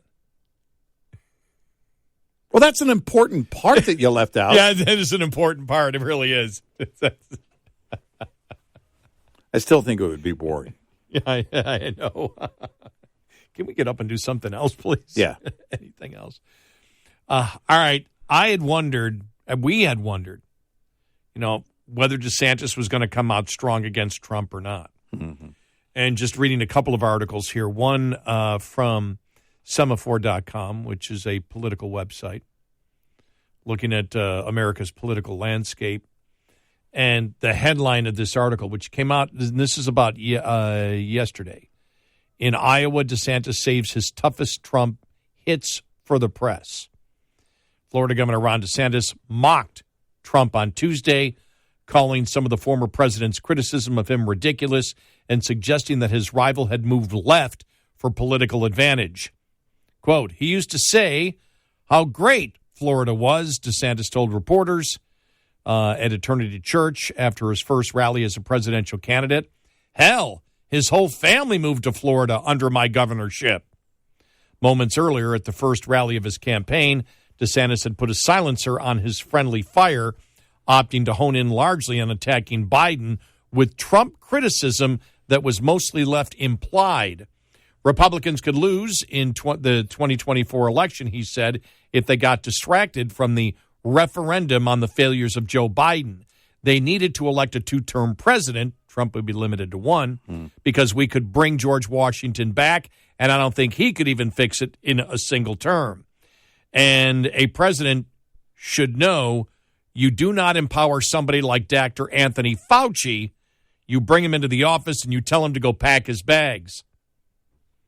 Facing reporters afterwards, DeSantis was not so subtle. Why did Trump not remain true to America First principles? DeSantis said, and consider giving amnesty for dreamers. Why didn't Trump tell him he was doing a great job after he signed a pile of conservative bills in Tallahassee? What was Trump thinking when he said that the ex-New York governor, Andrew Cuomo, handled COVID better than he did? DeSantis asked, do you want Cuomo or do you want free Florida? If we just decided the caucuses on that, I would be happy with that verdict from the Iowa voters. DeSantis said that he'd held his criticism of Trump when they differed previously because his rival was in the White House and under attack from the left, but he did not hold back in Iowa. I don't need someone to give me a list to know what a conservative justice looks like, he said, a reference to Trump picking judges from a list prepared by activists, conservative activists. On the debt limit, DeSantis pointed out that he opposed the deal between the White House and House Republicans, while Trump is silent on the issue. Are you leading from the front, he asked, or are you waiting for the polls to tell you what position to take? The analysis at DeSantis' public debut as a candidate, we already saw a theme emerging. Prepared remarks for Republican voters that focuses on Joe Biden, then haymakers aimed at Trump for the national press headlines when he is asked those questions. The strategy may have been forced on DeSantis to some degree. Though he's polling behind the former president, he's still second in the presidential primary and the only rival Trump bothers attacking regularly. Interviewers are focused on pulling that thread loose with questions about the former president's attacks, including many of the conservative outlets who he spoke to since announcing his candidacy last week. But unlike many other GOP presidential opponents, DeSantis seems all too eager to lean in and answer them. He told reporters on Tuesday night that he plans to respond to the former president's criticism, but then he also remains focused on Biden. It's potentially a smart approach, as even voters reluctant to back Trump often tell pollsters they still view him positively and might respond unpredictably to a speech filled with no-holds-barred criticism, using the media asking questions to get his digs in to rally his national base while playing it safer during in-person events by focusing on the current Democratic president allows the Florida governor to benefit from both sides of the coin. And that's the whole point. You can just simply say, I was asking a question. You don't do it at a rally right now, but it where you know it will be played at a rally with people cheering. It's answering questions after the rally is over. Yeah. And then that's simply, here's the question that was up. I was responding to a reporter's question. I didn't bring it up. Right. In an interview last week, DeSantis, this going to National Review now, DeSantis unloaded on the front runner for the Republican nomination. He accused Trump of attacking him by moving left. And you can see a lot of the things he said over the last couple of days are the exact same things he said yesterday. Mm-hmm. And we talked about, will he be disciplined in his message? Well, for the last couple of days, he has been. It said he accused Trump of attacking him by moving left. He said Trump was a different guy than the one who ran for the White House in 2016. He attacked Trump for supporting a pathway to citizenship for some non-citizens, for signing criminal justice reform bill and bloated spending bills and turning the reins over to Dr. Anthony Fauci at the height of the pandemic. By the way, I think of all of those, I think the Fauci thing is probably the thing that, I could be wrong, but I view that as the one that's most effective. Yeah. If you're going to flip somebody who is wondering whether they should stay with Trump, who's been a Trump supporter, that to me probably is better than saying, oh, he spent too much money and he signed the criminal justice reform bill. I just don't think. I know the crime is heavy right now, but I don't think anybody blames the former President Trump for that. No, that's not the pairing you're looking for. But if you look at the COVID thing, especially with Fauci, I mean, Fauci was the face of COVID. And if your opponent has come after you, and he did, Trump went at him hard on how he handled COVID in Florida, then the response is, yeah, but you had Fauci. Yeah. And that's how he responded, because it was Trump that came out and, and said that, how DeSantis handled Florida was wrong. And you and I, at that point, when he said that, you and I went, oh, what are you doing? Here's the thing. Don't you see your vulnerability there? Because I think if that could be a wash if you just said, look, we all didn't know at the very beginning, and if I had to do it again, I wouldn't let Fauci do it, but I'm not a doctor and whatever. And I don't know if DeSantis would have attacked him as hard if Trump hadn't opened that door. He might have, I don't know. Right. I mean, Fauci is a bigger, if you think about it, any association with Fauci during that time, if that's going to be an issue for people. And I think for a lot of conservatives it is. But I thought also, because he also hit back at Trump's effort to rewrite history of the pandemic, including the suggestion that New York Governor Andrew Cuomo's policies had been preferable to Florida's. He called Trump's conduct bizarre and argued that Trump's refusal to recognize his own mistakes suggests he would make them all over again if he were entrusted with the White House one more time. The DeSantis team is not shying away from deploying the same kind of unrestrained rhetorical assault on Donald Trump and his defenders as they themselves so often used against opponents. When a Trump campaign operative claimed that DeSantis' history of seeking elective office was evidence that he's someone who's in it for himself rather than his country, the DeSantis team rapid response team fired back with evidence of the candidate's military record. Then in response, a Trump surrogate published images of Representative Dan Crenshaw, former Representative Adam Kinzinger, and late Senator John McCain. A less self-assured campaign devoted to overthinking the rights might have been caught flat-footed by the in-group goading there. This was a not-so-subtle brushback pitch designed to scare DeSantis' campaign out of defending Republicans in uniform because some of these such Republicans had broken with Donald Trump at various points in their careers. But the DeSantis campaign is not a soft operation. They wrote back, the response team, Team Trump.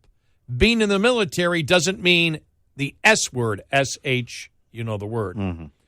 Happy Memorial Day. Mm-hmm. End of quote. The DeSantis rapid response account replied. Mm-hmm. So there's where we're going. I mean, he's not backing off, but it looks like he'll go toe-to-toe when they go after him. And when the media asked it, but it looks like at the rallies, he seems to be mostly being subtle in his criticism of Trump in the actual rallies, in the public speaking and going after, but he is not holding back when the media asks. He knows what the media is going to do. Yeah. He knows the media is going to try to play this up. Yeah. Trump said this about you. Trump said this about you. Then you can respond. I didn't bring it up. I was responding to a question about what Trump said about me. Yeah, right. And you're going to win that. Because it stops short of fully engaging, and we'll see where it goes. You're going to engage to the point that you have to respond, and you're not going to back down. But you don't have to stay there. You don't have to live there. By the way, I didn't know that Dan Crenshaw was in the same company as Kissinger or McCain. Yeah, no, I didn't. I just thought it was interesting that Trump put him in there. Yeah. Interesting. I guess maybe I'd seen that on social media to some extent. Well, I forgot a couple of things that he did, but to say that he's a McCain or a Kissinger, I mean, it's just wow. Yeah, right. Yeah. I don't believe he belongs in that same group. I'm not saying he hasn't taken positions that I might say, no, sorry. Right. But he seems to be for the most part, a pretty good conservative, Crenshaw. I would say that, this early in his service in that role, the jury may still be out, but I wouldn't label him a McCain. Yeah. Just yet. Just yet. 866-90-RED-EYE. We'll be right back with more Red Eye Radio with Eric Harley and Gary McNamara.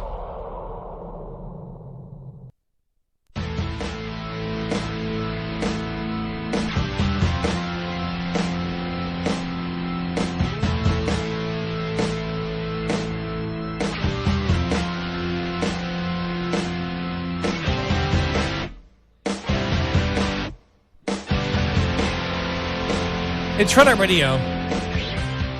He is Eric Harley, and I'm Gary McNamara. Good morning. So, a couple of things today. We will find out what James Comer is going to do with his threat of contempt of Congress after he has a phone call with FBI Director Christopher Wray and the vote for the debt ceiling. Yeah. And I have seen nowhere. I went to the Hill a couple hours ago. I haven't checked in the last hour or so. I haven't seen if they have any kind of number as to, whether this thing's going to pass. I haven't seen anything written that they don't have the total votes to get there. Well, that's it. I maybe a soft head count wasn't going to happen, but I think we would definitely hear something if it was believed that it was on the brink. And I haven't seen that anywhere.